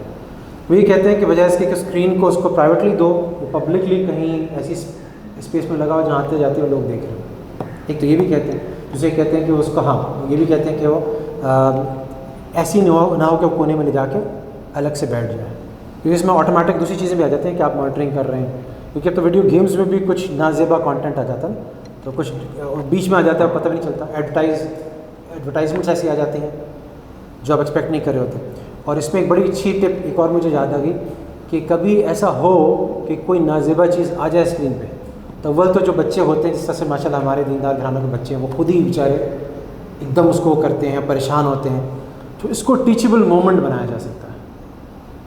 तो उसको रोक के कह सकते हैं, देखो इसमें बहुत एहतियात की ज़रूरत है, ये बहुत फसाद की चीज़ है, इसमें शैतान घुसा हुआ है, देखो कितना नुकसान हो गया, क्या चीज़ गंदी आ गई। जो बच्चे के ऊपर तबीयत जैसी होती है उसके दिल पे एक असर पड़ता है, तो वहीं रोक के आप उसको रब इन करें ज़रा से कि देखो इसमें कितनी एहतियात चाहिए, देखो कैसे क्यों आया आई इसलिए, किसी गलत वेबसाइट पे तो हमारा बटन नहीं दब गया, कोई गलत चीज़ जगह पे तो नहीं चले गए, तो उसको रब इन करना बड़ा ज़रूरी है कि बच्चा आइंदा उससे घबराए, डरे कि ऐसी चीज़ दोबारा कभी आ जाए, उठा के फेंक दे उसको। तो उसके अंदर से शुरू से वो हमने चीज़ पैदा कर दी जिसकी वजह से जो आगे स्लिपरी स्लोप बनता है कि एक के बाद दूसरा, दूसरे के बाद तीसरा, और फिर वो खुदा ना करे उस गुनाह में मुब्तला हो, तो वहीं हमने एक ब्रेक लगा दी जब हमने उसको इशू मचा दिया, उसका एक इशू बना लिया, राइट। तो ये बिल्कुल आपने सही फरमाया। मेरा भतीजा है तो थोड़ा 5.5-6 साल वो मोबाइल पर बड़ा टाइम स्पेंड करता है, लेकिन अगर आप उससे बात करेंगे तो उससे उसी मोबाइल पे तो बड़ी अजीब किस्म की नॉलेज होती है। डायनासोर्स है, डायनासोर्स की जितनी भी जनरेशन कहते हैं आप उनको मुझे डिस्प्ले कहते हैं, आप उसके सामने पूरा चार्ट खोलते हैं, उसकी वो पूरी क्लासिफिकेशन आपको बताएगा। आप उससे यूनिवर्स को पूरा पूछिए, मार्स में क्या है, जुपिटर में क्या है, नेपच्यून में क्या है, इसमें कितने मून्स हैं, क्या कुछ है, और उसको मुख्तलिफ चीज़ों की कैलकुलेशन बिलियंस हो गया जिलियंस से चुका है, ठीक है। इसी तरह से दुनिया में सबसे बड़ी बिल्डिंग्स कौन सी है, क्या है, किस तरह की। अब इस 6.5 साल के बच्चे को उसी मोबाइल से इतनी नॉलेज मिली, ये हार्मफुल है, मुझे तो लगता है ये हार्मफुल है, ये ख़तरनाक चीज़ है। देखिए दो अलग अलग चीज़ें हैं, हाँ दो अलग अलग चीज़ें हैं। नॉलेज आप दूसरे एक्सपेरिमेंट से भी कर सकते हैं। देखिए अब मसला ये कि एक और मैं मज़ेदार आपको बात बताऊँ, ज़रा सा दीनी पर्सपेक्टिव उस पर है कि एक दुआ है नबी करीम अलैहिस्सलाम की जिसमें अल्लाह ताला नबी करीम ने पनाह मांगी, इल्म ला यनफ़अ, ऐसा इल्म जो नफ़ा ना दे, ठीक है। अब हम आगे चल के ना, एक ज़माना था जबकि आपको पता है कि हमारे बचपन में बड़ा एम्फेसिस था जनरल नॉलेज का। हमारी BVS में पढ़ता था तो जनरल नॉलेज की सर अजीज़ुल्लाह की इतनी मोटी किताब होती थी, हमें रटनी होती थी, कैपिटल सारे पता नहीं, बुरुंडी का बुजुम्बुरा बता दूंगा मैं आपको, आप में से किसी को नहीं पता होगा, लेकिन वो मेरे क्या काम आई, ठीक है। बुरुंडी का कैपिटल बुजुम्बुरा है, इससे मेरी ज़िंदगी में क्या फ़र्क पड़ गया, हाँ नंबर मेरा अच्छा है उस वक्त, राइट। इस वक्त जो बात की जा रही है ना, वही की जा रही है 80s 90s, और फिर जब ये इंटरनेट रेवोल्यूशन आ गया कि जो फैक्ट्स हैं they are of lesser importance, उसके अंदर जो कॉग्निशन है ना, जिसका मीनिंग है, थॉट प्रोसेसेस, ये उससे अगला दर्जा है, उससे भी अगला दर्जा है जिसका इनकलाब कंपनीज वगैरह में रिसर्च से 90s और 2000 के बाद आया। वो कहते हैं IQ, हर पहले तो ये होता है ना IB का टेस्ट IQ, हर जगह का टेस्ट IQ, यूनिलीवर का टेस्ट IQ, अब जो है वो चीज़ बदल गई है, अब वो IQ से ज़्यादा EQ टेस्ट कर रहे हैं। अच्छा, इमोशनल क्वोशंट जो होता है, इमोशनल इंटेलिजेंस जो होती है, वो सोशल इंटरेक्शन से आती है। एक और स्टडी मैं आपको कोट कर रहा हूँ, ये यूनिवर्सिटी ऑफ अल्बाना शैम्पेन में की थी, उसमें बच्चों के ऊपर मैंने देखा कि 2 साल 3 साल 4 साल 5 साल की उम्र पे जो बच्चे अपने क्लासमेट्स के साथ, अपने कॉलीग्स के साथ अच्छी तरह जेलन हो जाते थे और उनकी सोशल स्किल्स बेहतर होते थे, वो बच्चे जाके बहुत सारी डिफरेंट डोमेन्स में, they are less likely to become drug addicts, they were more likely to perform better in careers, they are more likely to have good relationships in family with their spouses, so there is a lot more to it than meets our eyes. अच्छा, having said that, इसी चीज़ को achieve करने के लिए अगर हम smartly plan करें, इन guidelines को फॉलो करते हुए, घंटे का तो वो भी अलाउ कर रहे हैं ना, 2 साल की एज पे तो 0 अलाउ कर रहे हैं, लेकिन 2 साल की एज के बाद आधा घंटा तो कर सकते हैं ना। तो ये काम फॉर एग्जांपल मैंने अपने बच्चों को यूज़ किया, लेकिन वो प्लान था, उसके हाथ में नहीं दिया कि वो स्लिपरी सोप बन जाए, उसमें वो हो जाए। तो हमने एक फैमिली सेटिंग रखी, हमने कहा सबसे बड़ी बिल्डिंग कौन सी है, सेकंड बिल्डिंग कौन सी है, उनकी तस्वीरें भी देख ली, प्लैनेट्स कौन से हैं वो भी देख लिया, डायनासोर्स की मोटी मोटी क्लासिफिकेशन की मैंने भी की अपने बच्चों के साथ। ये तीनों चीज़ें, चारों चीज़ें आपको बता रहे हैं, राइट। और बच्चों को वो रेपिटेशन से, वो चीज़ों से उनको आइडिया आ गया, और फिर डॉक्टर, प्रोफेसर, शेख, मौलाना, मुफ्ती, गूगल मौजूद है हर मसले के लिए। तो जब आप चाहें उसको अगर मालूम ही करना है कि कौन सी आपकी लिस्ट है तो आप निकाल सकते हैं उससे, ठीक है। मैं फतवों पे तो इंकरेज नहीं कर रहा कि गूगल से फतवा उठाएं आप, लेकिन बाकी चीज़ें तो निकाली जा सकती हैं जहाँ ईमान का है, या कोई इवन डॉक्टर्स वाली एडवाइस भी ना लें। एक मेरे साथ एक दफ़ा मेरा हर्निया का ऑपरेशन हुआ, मैंने अल्ट्रासाउंड कराया तो उसमें कहा कि free flowing water in abdomen. तो अब डॉक्टर्स अपॉइंटमेंट तो अगले दिन था, एक दिन पहले वो रिपोर्ट हाथ में आ गई अल्ट्रासाउंड की, मैंने गूगल किया तो गूगल में पहली एक्सप्रेशन आई कि या तो हार्ट फेल हुआ है, दूसरी आई है तो किडनी चली गई, तीसरी आई कि लिवर का सिरोसिस हो गया। मैंने कहा मैं तो आज तक एक घूंट अल्कोहल नहीं पिया कि लिवर का सिरोसिस तो उसी को होता है। फिर वो आगे चलता रहा, मैं पता चला जी वो मेरी बेगम जानवाज कहने लगी कोई बिनाइन एक्सप्लेनेशन नहीं है। मैंने कहा नहीं, कोई बिनाइन एक्सप्लेनेशन, सारे बिल्कुल ख़तरनाक। वो लाइटें मेरे सामने जो हैं वो अंधेरा होना लगा, मेरी बेगम जानवाज पे खड़ी हो गई। मतलब मुझे उस वक्त पता चला कि हाकिब मुझे चाहती है। हाँ मतलब क्या पता। तो वो अब वो जानवाज पे खड़े होकर रोने लगी। अच्छा अब क्या हुआ उसके नतीजे में, फिर मैंने अपने डॉक्टर दोस्त को एक आध को फ़ोन किया। उसने कहा पागल हो गए हो, तुम्हारा कल ऑपरेशन हुआ है हर्निया का, तुम्हारे लिए थोड़ी लिखा है, ऑपरेशन के बाद तो होगा ना, कुछ टाइम लगेगा ना उसको सूखने में, तुम हर चीज़ को अप्लाई करते हो, हर चीज़ को गूगल कर देते हो। खैर उस दिन मेरी जो, लेकिन एक बात रात को सोने से पहले आई रियलाइज़ कि there are so many things that have to go right to have a peaceful night sleep. इतनी चीज़ें मेरी ठीक चल रही हैं, मुझे पता भी नहीं था। तो खैर कमिंग बैक, गूगल से एक वो बात डिविएशन हो गई जी। दूसरा सवाल जी, यहाँ का जो मॉडल जो है जिसमें इन्होंने सेल्फ बेस्ड लर्निंग जो बच्चों को लगा रहे हैं, इनके पास लैपटॉप भी हैं और इंडिपेंडेंट लर्निंग को ये फरोग भी देते हैं और बच्चों को कहते हैं कि आप करें। तो यहाँ पे स्पेसिफिक कोई टीचिंग का मॉडल है, जैसे अभी आपने कहा पैराडाइमिक जो है ना, यहाँ तो पैराडाइमिक से पहले ही बच्चों के हाथ में गूगल एक मॉडल अलग ही है कि आपने उसको ढूंढ लें। अब हमें बहुत ध्यान करना पड़ता है स्पेशली कि भैया कभी लेके आए ना आए, इसको कैसे स्पेसिफिकली मॉडल। देखिए एक चीज़ याद रखिएगा कि उसमें ना जो इनकी बात भी थी, उसमें सर्टन एजेस पे तो वो बहुत मोहल्लिक है। अब यहाँ पे आई डोंट बिलीव कि वो टॉडलर तो उनके पास कोई नहीं आता ना। फिर 2 एज 3 इयर्स 4 इयर्स 5 इयर्स पे excessive television type content, video games type content, research ज़्यादातर उसके बारे में है। फिर जब आपने, आई एम प्रीटी श्योर कि ये छोड़ नहीं देते, उनकी मॉनिटरिंग सिस्टम्स हैं, उनके लर्निंग आउटकम्स हैं।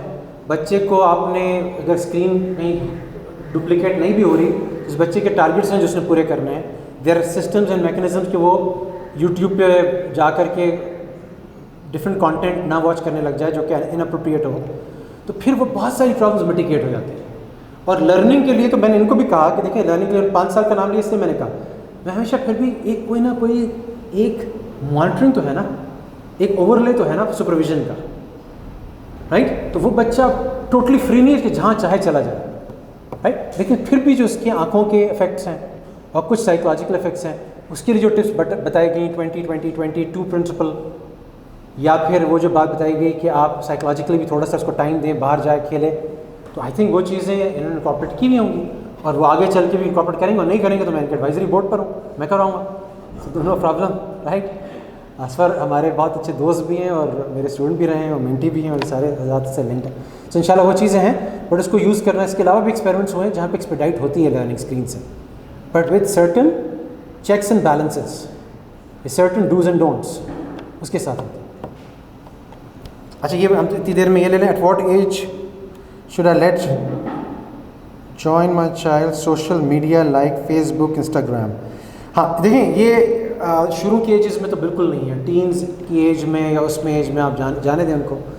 लेकिन उसको ना देखिए, वो ये कहते हैं कि अगर वो पर्पसफुल है, अगर फेसबुक पर जाना किसी पर्पस के तहत है और उससे एक मीनिंग आ रही है as opposed to just to hang out और टू चिल, तो फिर वो फेसबुक का बड़ा नेगेटिव एक इम्पैक्ट है।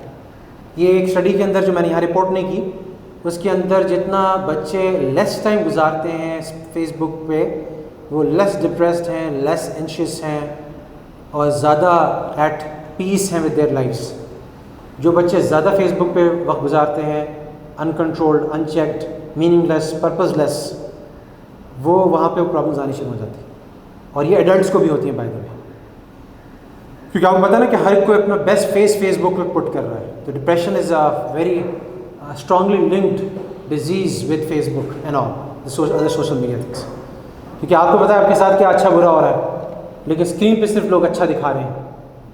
तो आप हमेशा दिल में ये रहता है कि इनग्रैटिट्यूड, नाशुक्री फेसबुक वाले के अंदर ज़्यादा आसानी से आती है बनिस्बत वो लोग जो आम ज़िंदगी गुजार रहे हैं। तो मैंने तो बहुत ही लिमिटेड यूज़ किया हुआ है, और आप करना भी चाहते हैं तो उसका एक पर्पज़ और मीनिंग हो, बड़ा क्लियरली पैथ्स पे तय हो कि इस वजह से हम करना चाह रहे हैं, फेसबुक इस वजह से होगा, फेसबुक पे जाना इस वजह से होगा, इंस्टा पे जाना इस वजह से होगा, और इसको फिर हम इस लिमिटेड टाइम में यूज़ करेंगे एंड दैट्स इट। फ्रेंड्स पे नज़र है, क्या हो रहा है उस पर नज़र है, बाकी आप ठीक है उसका मीनिंगफुल यूज़ है वो कर रहे हैं। A student is asking how to you stop screen time specially when you are addicted to it. देखें अगर एडिक्शन है, और सीधा साधा एडिक्शन का तो बहुत सारी इसमें एक अलग डिबेट हो सकती है कि वो हैबिट्स किस तरह से चेंज होती हैं, और उसमें पूरी साइकोलॉजी की रिसर्च है, वो पूरा एक अलग लिटरेचर है। लेकिन एक सिंपल सी चीज़ ये है कि अगर आपके पास अल्टरनेटिव है, मेरे साथ एट अ वेरी, क्योंकि हमारा काम भी ज़्यादातर अगर मैं लेक्चर्स बना रहा हूँ या इसकी भी रिसर्च कर रहा हूँ तो ज़्यादा मैं स्क्रीन पर बैठ के कर रहा हूँ, नेट पे कर रहा हूँ। और ठीक है, कुछ लोगों को मैं कुछ पीडियाट्रिशियंस को और कुछ ऑप्थेमोलॉजिस्ट को और कुछ आई एक्सपर्ट्स को मैं कर रहा हूँ, उनसे भी पेपर्स आ रहे हैं, सब कुछ हो रहा है, कुछ अपने तजर्बे हैं, कुछ चीज़ें। लेकिन जो स्क्रीन टाइम, अच्छा मेरा मसला ये था कि मुझे लेक्चर्स देने हैं या कोई रिसर्च करनी है, कोई नई टॉपिक तलाश करनी है, तो मेरे लेकिन hours almost 2.5 hours 2 hours per day से अब मेरा ख्याल है half hour 40 minutes of very specific very meaningful screen time. और जब मैं सुबह में उठ के आई मेक श्योर कि पहला जो मेरा इंटरेक्शन होता है ना, वो न्यूज़ ना हो, वो कोई और ऐसा चैनल ना हो, अपडेट्स ना हो, या कोई ऐसी चीज़ ना हो, बल्कि पहली चीज़ जो मैं सुनूँ ना, वो कोई ऐसी चीज़ हो जो अल्लाह से मेरा ताल्लुक़ मजबूत करे उससे। तो मैं शेख अब्दुल हकीम मुराद को सुन लूँ, शेख तकी को सुन लूँ, ठीक है, मौलाना कलीम सिद्दीकी को सुन लूँ, मेरे कुछ फेवरेट्स हैं, तो वही वो ऊपर आते हैं। और बड़े ज़बरदस्त बाज़ों को मैं पहले से तय करता हूँ, कुछ लिस्ट हैं जो मैंने ऑनलाइन सेव की हुई हैं, ठीक है, तो मैं इंश्योर करता हूँ मैं देखता नहीं हूँ स्क्रीन को। अगर मैं अकेला नाश्ता कर रहा हूँ तो मैं वो करते कर रहा हूँ, वरना फैमिली में नाश्ता हो रहा है तो अलग बात है, राइट। सो वो टाइम मैंने शुरू में जो स्क्रीन का स्टार्ट लिया वो ये लिया, और फिर बड़ा मुझे स्पेसिफिक ऑब्जेक्टिव के साथ मैं स्क्रीन के साथ जा रहा हूँ। अच्छा, मुझे जो चीज़ आसान से जो फ्री ऑनलाइन जो ब्राउजिंग होती है ना, मैं ऐसी मूड में हूँ, एक के बाद मुझे देखना है कि शेर जो है ना वो कैसे खाता है, शिकार करता है, ठीक है, अगली स्लाइड जो है ना वो सतपारा के साथ क्या हुआ, माउंट उस पर K2 पे जाकर, मतलब दुनिया भर की चीज़ें।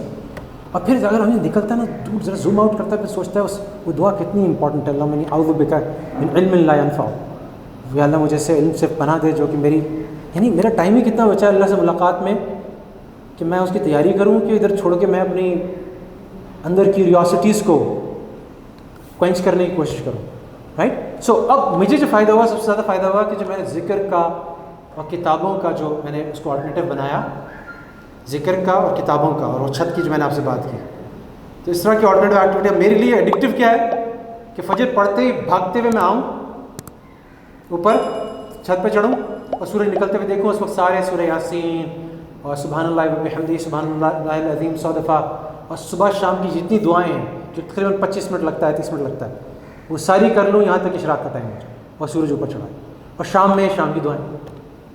अब वो जब मुझे उसका एडिक्शन लग गया तो स्क्रीन का एडिक्शन मेरा ख़त्म हो गया। You have to have for alternatives, right. या मैं कोई रूहानी किताब पढ़ रहा हूँ जो आप कहेंगे सर आपकी उम्र पर ठीक है, मैं तो छोटा सा बच्चा हूँ, मैं कैसे स्क्रीन टाइम को इन चीज़ों से बदलूँ जो आप इतने हाई लेवल पर जाके बात कर रहे हैं, राइट। तो वो भी बात है उसमें। अब आप फुटबॉल खेलें, क्रिकेट खेलें, मैं अपने बच्चों के साथ क्रिकेट खेलता था, एडिक्टिव था क्रिकेट। शाम में ऐसे मगर क्रिकेट अब छोड़ी, वो मुझे किसी ने सईद अमर से कहा वो आपने आखिरी इनिंग में भी सेंचुरी मारी तो आपको कंटिन्यू आपने रिटायरमेंट ले ली। तो सईद अमर ने जवाब दिया कि, और ख़ुद मुझे उन्होंने बताया कि मैंने उनको ये जवाब दिया कि आपको स्क्रीन पे मैं भागता दौड़ता नज़र आता था, छिक्का मारता नज़र आता था, लेकिन जो आवाज़ें मेरी हड्डियों से आ रही थी तो मैं सिर्फ खुद सुन रहा था, आप नहीं सुन सकते, ठीक है। तो मैंने क्रिकेट से एक पॉइंट पे जाके बच्चों के साथ, जब बच्चों ने बॉलें हिट करनी शुरू की और उधर तो मैं स्माइलिंग फेस बनाता था, मैं कहता यार अब इनके साथ नहीं खेल सकता मैं, राइट। तो अब मैं इनको मार सकता, तो मैंने रिटायरमेंट ले ली। लेकिन बच्चों के लिए क्रिकेट या फुटबॉल हमने एक काम किया, हमारे यहाँ फैल्कन कॉम्प्लेक्स में एक दफ़ा ये हुआ कि बच्चा जो था वो ड्रग ओवरडोज की वजह से वो बेचारा इस दुनिया से चला गया। फिर बाद में पता चला कि उसकी एक पार्टी घर पे हुई थी जिसमें उसके दोस्तों ने उसको डेयर किया कि, हालांकि वो ड्रग एडिक्ट नहीं था, खुद नहीं था, लेकिन उसके चंद दोस्त थे, उन्होंने जब डेयर किया तो उसने ओवरडोज कर लिया, उसको आदत भी नहीं थी, वो अल्लाह को प्यारा हो गया। तो हमने क्या किया, चंद लड़कों के साथ मिल के एक फैल्कन यूथ क्लब बनाया, और उसके अंदर हमने कभी कभी मेरे लेक्चर्स हो जाते थे वाज़ व नसीहत वाले, लेकिन हमने ज़्यादातर फीफा वर्ल्ड कप के बाद उनका एक टूर्नामेंट ऑर्गेनाइज़ किया जिसमें उनके यूनिफॉर्म सिलवाए, बड़ा अच्छा सा कप रखा, अनाउंसमेंट्स रखी, player of the match, fair player of the match, वो सारे अवार्ड रखे। मुझ जैसे किसी ज़रा दीनदार हुलिया वाले आदमी से मेडल बनवा दिए, नमाज के वक्त ब्रेक ले लिया, म्यूज़िक शामिल नहीं की, बाकी कोई वाज़ व नसीहत नहीं की। बच्चे पागल हो गए, वो जिस तरह से इंटरेस्ट लिया उन्होंने मैचेस में और जिस तरह से खेले वो मैचेस। फिर उसके बाद हमने उनका रमज़ान ड्राइव कराई, चल के सड़कों पे ये पकड़ाओ, लोगों को खिलाओ, और लोगों को चेहरे पे बच्चों को पता ही अलग लगा कि जब चैरिटी करता है, किसी काम आता है तो क्या फेवर हो, क्या मज़ा आता है। अरबिक कैंप करवाया, फिर एक मैंने KSBL का डील होता था, मैंने उसका नाजायज़ इस्तेमाल किया। नाजायज़ इस्तेमाल क्या किया, जो लोग थे उनसे परमिशन लेके मैंने ट्रेजर हंट करवाया बच्चों को। बच्चे पागल हो गए, वो क्रूज़ पढ़ते थे, वो भागते थे ग्रुप्स में, ट्रेजर मिलेगा, उसमें चॉकलेट्स थी, पता नहीं क्या क्या थी, वो कहाँ जाके हम दीवार में कोने में, मुझे भी नहीं पता था वो जगह KSBL में एग्जिस्ट करती है डिस्पाइट बीइंग अ डील, वहाँ लड़कों ने जाकर छुपा दिया उसको। क्लूज़ थे इंग्लिश, अरबिक, उर्दू में, उसमें नॉलेज भी इम्बेड की हुई थी, उसमें मॉरल लर्निंग भी इम्बेड की हुई थी। वो पागलों की तरह इधर से भागते थे, दूसरा क्लू देखते थे, कहाँ जाते थे, पूरा KSBL की मार्केटिंग भी हो गई। और साथ साथ वो बच्चे जो थे वो देवर ओवर द मून। कोविड में आके वो पकड़ते थे हमको कि कोई इवेंट कराओ, हम कहते भाई कोविड है, क्या छोड़ दें, कोविड क्या है, आपको इवेंट करवाएं, कोई वो करवाएं। सो द पॉइंट इज़ कि इस तरह की बहुत सारी एक्टिविटीज़ में जाके बच्चों को एंगेज करेंगे जब हम ना, तो स्क्रीन की एडिक्शन ख़त्म होगी। लेकिन इसमें बड़ों के ऊपर ओनस ज़्यादा है बजाय इस बच्चे के जो मासूम सा कह रहा है मैं स्क्रीन एडिक्शन को ख़त्म करना चाहता हूँ। क्योंकि if there is a life outside screen which is more attractive and more addictive than the life on screen, तो बच्चा ज़ाहिर he would break away from the screen. अच्छा जी, how do we define right balance to play games on consoles as the environment? मेरा तो ख्याल है रोज़ नहीं होना चाहिए, रोज़ नहीं होना चाहिए, कोई टाइम होना चाहिए वीकेंड पे आधे घंटे के लिए खेल लिया, पौन घंटे के लिए खेल लिया। वो एडिक्शन, यानी इसका एक जो राइट बैलेंस का लिटमस टेस्ट है ना, वो ये है कि जब बच्चे को आप बोलें कि स्क्रीन छोड़ दो, और उधर से वो स्क्रीन छोड़ने को, तो आपने सुना होगा ना इस तरह के वाक़यात, तो वो बच्चा वायलेंट हो गया और पता नहीं क्या कर दिया, स्क्रीन हटा दिया, कुछ कर दिया। तो वो जो बिहेवियर्स है ना, वो बड़ा ज़बरदस्त लिटमस टेस्ट है, ज़बरदस्त प्रेडिक्टर्स है कि बच्चा एडिक्ट हो रहा है कि नहीं हो रहा। अभी कौन सा मशहूर गेम होता है फार्म वाला, नहीं होता जिसपे बच्चे, टाउनशिप होता है एक तो, और एक और होता है जो कौन सा होता है वो, खैर मुझे बिल्कुल आई एम सॉरी कि मैं, हाँ माइनक्राफ्ट, और एक और होता है जिसमें वो ज़िंदगी गुजारते हैं पूरा हर चीज़ कर, हाँ फार्म फ्रेंजी है, इस तरह गेम्स। तो उसमें आप लिमिटेड रखें। उसमें मसला ये होता है कि वो अपने ही दीनदार दोस्तों के इस्लामिक स्कूल्स में रेफरेंस देके हमें कहते हैं कि जी जब उनके अब्बा अम्मा अलाउ करते हैं, वो खेलते हैं, तो हमें, वो भी हाफिज़ बच्चा है और ये है सब है, तो आप हमें क्यों नहीं अलाउ करें। तो उसमें हम अपनी लिमिट्स रखें और देखें कि जब हमको मना करते हैं या रोकते हैं, तो एडिक्शन की एक बड़ी अलामत यह है कि वो उनका बिहेवियर और मूड स्विंग होना शुरू हो जाता है, वो अजीब तरीके से एग्रेसिव बिहेवियर में आ जाता है। अगर ऐसा हो रहा है तो उनको बिल्कुल अलाउ ना करें। Too much strictness can also drive kids away, बिल्कुल मैं कह रहा हूँ, आप खुद करें। मैं तो खुद इस बात का कायल हूँ कि स्क्रीन टाइम सुपरवाइज़ करके मैं उन बच्चों को बैठाता हूँ, दिखाता हूँ चीज़ें कि छुप के ना देखें, उल्टी सीधी चीज़ें ना देखें। तो वो तो उनको कहीं वेंट देना है आपने, लेकिन साथ साथ डीब्रीफ भी चल रहा होता है, साथ साथ एंगेज एक्टिविटीज़ भी चल रही होती है। और फिर बच्चों पे कमांड होनी चाहिए, बच्चों के साथ ताल्लुक है, इतना आप उसको दे रहे हैं through the roof top time, through the garden time, through the park time, through the external activities and parties time, उसको इतना दे रहे हैं तो कहते हैं यार ये लाइफ मुझे माँ बाप दे रहे हैं, इसमें बहुत कुछ है। तो ऐसा नहीं कि हर वक्त मुझे पढ़ने को और तस्बीहात करने को और जिक्र कर खुद 1 घंटा करने लगे अभी 48 साल की उम्र में जाके, और फिर हमें भी कह रहे हैं कि अभी से हम शुरू कर दें 14 साल की उम्र में, तो ये तो नहीं होने वाला, ऑफ कोर्स नहीं होने वाला। तो ये इसका राइट बैलेंस भी है, राइट टाइम भी है। Because of covid restrictions in Dubai can not take kids out. इन्ना लिल्लाह, ये बहुत बड़ी, मुझे भी, मेरी बेटी भी कतर में है तो उनको भी ये रिस्ट्रिक्शंस फेस करनी पड़ती है। So when they come home board nothing. देखिए बहुत सारी चीज़ें ना, हमने यहाँ पर कोई ये नहीं कहा कि ऑल स्क्रीन टाइम इज़ हराम या all screen time is a no no, हमने कहीं बात नहीं की। तो अगर आप ऐसी इन्वायरमेंट में रहते हैं जहाँ पे आप बाहर निकलेंगे या बाहर बच्चों को फ्रेंड्स बनाने देंगे, पता चलेगा वो गैंगस्टर बन जाएगा, तो वहाँ स्क्रीन टाइम बेहतर है। वहाँ स्क्रीन टाइम में आप क्या कराते हैं, लेकिन उसमें आप मिल के स्क्रीन टाइम कर रहे हैं, उसको बिल्कुल लूज़ नहीं कर रहे। उसमें टेलीविज़न कंटेंट भी लिमिटेड है। मैं ये भी नहीं कह रहा कि वो 100% ना दिखाएं, वो मुफ्ती साहब से उलमा से मसला पूछे, मसले की बात मैं नहीं कर रहा, ठीक है। मैं बात कर रहा हूँ कि क्या चीज़ आप उनको दिखाएं, लेकिन साथ साथ एंगेज हों, साथ साथ उनके नैरेटिव्स बनाएं, उसके लेसन्स क्या हैं, तो उनको एंगेज करें। गेम्स भी खिलाएं। Best screen time for teens, DS and teens, other suggestions in this regard. Best screen time जो होता है ना, मैं तो कभी कभी ये करता हूँ कि थोड़ा सा टाइम लगा के, बल्कि ये मेरा स्क्रीन टाइम का बड़ा मसरफ़ होता है कि मैं ऐसी चीज़ें तलाश करूँ जो मुझे पता है इनकी साइकी क्या है, तो ये जो है ब्लोन अवे हों, at the same time interested हों, और एट द सेम टाइम ये उसको एंजॉय भी करें, स्क्रीन टाइम काउंट भी हो जाए। तो उसमें तलाश में फिर कुछ इवन कुछ बयान भी ऐसे होते हैं, कुछ स्टोरीज ऐसी होती हैं ऑनलाइन जो जिससे ये इंटेंगल हो जाते हैं और कर लेते हैं। एक बर्ड्स एंड बेयर्स की एक सीरीज़ थी जो मैंने बच्चों को दिखाया, तकरीबन बच्चों को याद ही हो गई थी।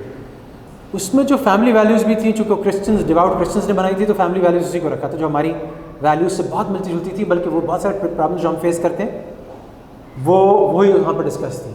ज़ाहिर थोड़ा सा म्यूज़िक का उसको मैनेज करना पड़ता है, लेकिन उसमें कोई नाजेबा बात नहीं थी, बल्कि बहुत ही पॉजिटिव कार्टून था वो। तो हमने उनको बच्चों को ऑलमोस्ट वो बहुत दफ़ा दिखाया, उससे वो इंगेज भी रहे और बहुत अच्छा इम्पैक्ट भी पड़ा। एक उनको मैंने सिखाई थी अरबी सिखाने के लिए, जज़ीरतुल कंज़ अरबिक में ट्रेजर आइलैंड।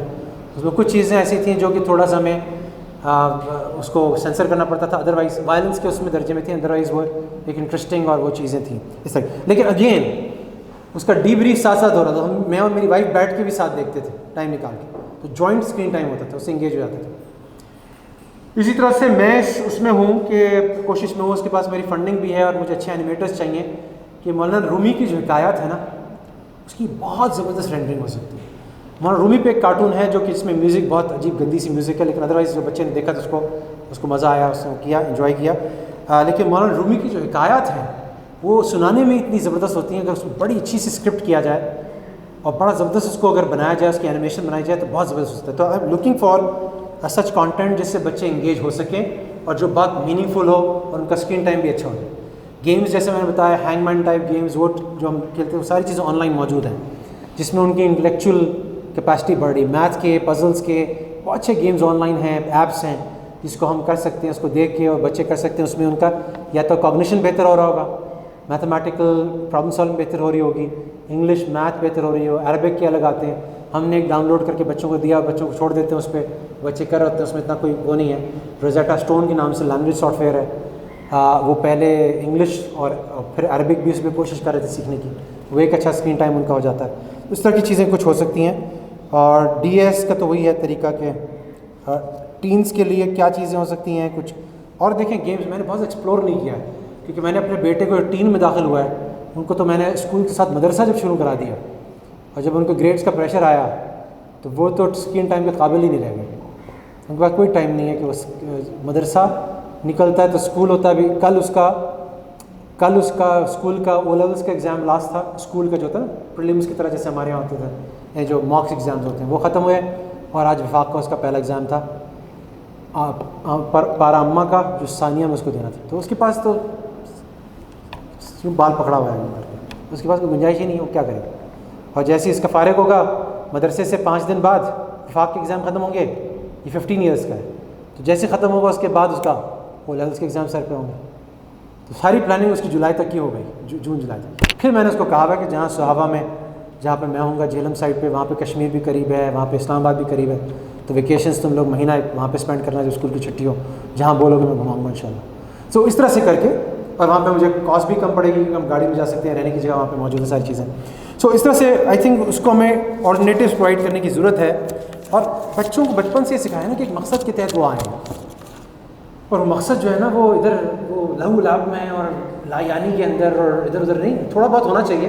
अच्छा, ये इसमें सबसे बड़ा फ़िर क्या होता है कि जब वो अपने पीयर्स से सुन के आते हैं ना कि अभी लेटेस्ट एपिसोड में क्या हुआ और फलां गेम बड़ा अच्छा हो गया और PCL में किसने कराची ने लाहौर को हरा दिया। मैं तो स्ट्रिक्टली, मुझे स्टूडेंट्स ने जूम इसमें, मैं क्लास में गया हूँ तो उस दिन वो कराची लॉर्ड से जीता था, वो क्लास थी मेरे उस दिन जूम पे। तो उन्होंने कहा सर आप किसके साथ हैं? मैंने कहा मैं बिल्कुल किसी के साथ नहीं हूँ, सारी टीमों के खिलाफ, बिल्कुल मैंने ब्लॉक किया हुआ, मेरा टाइम बहुत ज़ाया किया उन्होंने, मेरे पास बहुत काम करने पड़े, तो मुझे मत बताओ मैं किसी साथ नहीं।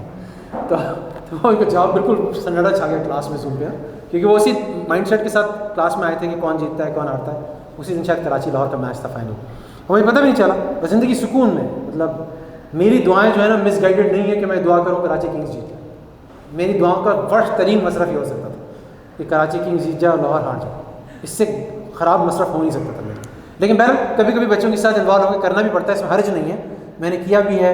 और जब वो ज़्यादा इन्वॉल्व थे तो मैंने जब देखा कि इनको नहीं निकाल सकता, और मैंने कहा जिसको मसला है कि हर एक कोई डिफरेंट है, क्योंकि एक बच्चा वो लम्स के ज़माने में पैदा हुआ तो उसने लाहौर शुरू में देखा तो लाहौर के साथ है, एक बच्चा जो उसकी कुछ पठान सिफत वो जालमी के साथ है, एक बच्चा जो कराची में शुरू से उसकी कराची के, तो वो आपस में ही लगे होते। तो मैंने उनको सिखाया कि दुआ जब मंगवानी है तो अल्लाह से इस तरह से मानते हैं, पहले अल्लाह की तारीफ़ करते हैं, फिर दुरूद शरीफ भेजते हैं, तब दुआ मांगो। और वो खैर पाकिस्तान इंडिया उसके केस में था, वो पाकिस्तान और किसी को गैर मुल्क था उसके केस में। तो you have to find teachable moments, opportunities to teach them lessons.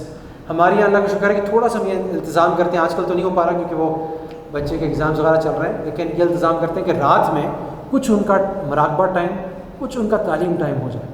और मुझे बड़ी खुशी होती है और मैं उसका रिव्यू लेता हूँ कि जब 2 साल पहले का एक वाक़या, जब कोई बच्चा उसको रिकॉल करके, रफली रिकॉल करके उसको लेसन, वो मुझे बहुत ज़्यादा एक होता है कि अच्छा ये बड़ा अच्छा काम हो गया, इसने सुना भी, उसको महफूज भी किया। हालांकि हमने एक दफ़ा इसको डिस्कस किया था 2 साल पहले, और इसको चिपक गया था। तो जब तक ऑल्टरनेटिव फैमिली टाइम की एक्टिविटीज़ नहीं होंगी, इसमें थोड़ा खाना पीना कर लें, थोड़ी चॉकलेट्स, आइसक्रीम टाइम कर लें, थोड़ा बाहर का टाइम कर लें जिसमें कुछ अच्छी हवा खा के आगे कुछ कर लें, और ये बाप माँ सब होंगे अवेलेबल तभी हो सकेगा। तो दे शुड बी समथिंग, इसी तरह दादी दादा टाइम, नानी ना टाइम, वहाँ पे जाके कुछ कर रहे हैं। वो हमारी जो नानी थी, हम बड़े खुशकिस्मत थे, एक पानदान टाइम होता था अफ्तारी के बाद। अब ये जो मेरी अम्मा हैं वो ना पान खाती हैं ना कुछ खाती हैं, तो वो पानदान टाइम ही ख़त्म हो गया। तो बहुत सारी जो मेरी नानी के साथ मेरी एफिलिएशन थी, वो मेरे बच्चों की एफिलिएशन मेरी अम्मा के साथ नहीं है, और बहुत चेंज हुआ है ये ज़माना। जो आपको याद होगा और अपने बच्चों को देखते होंगे, वो नहीं है।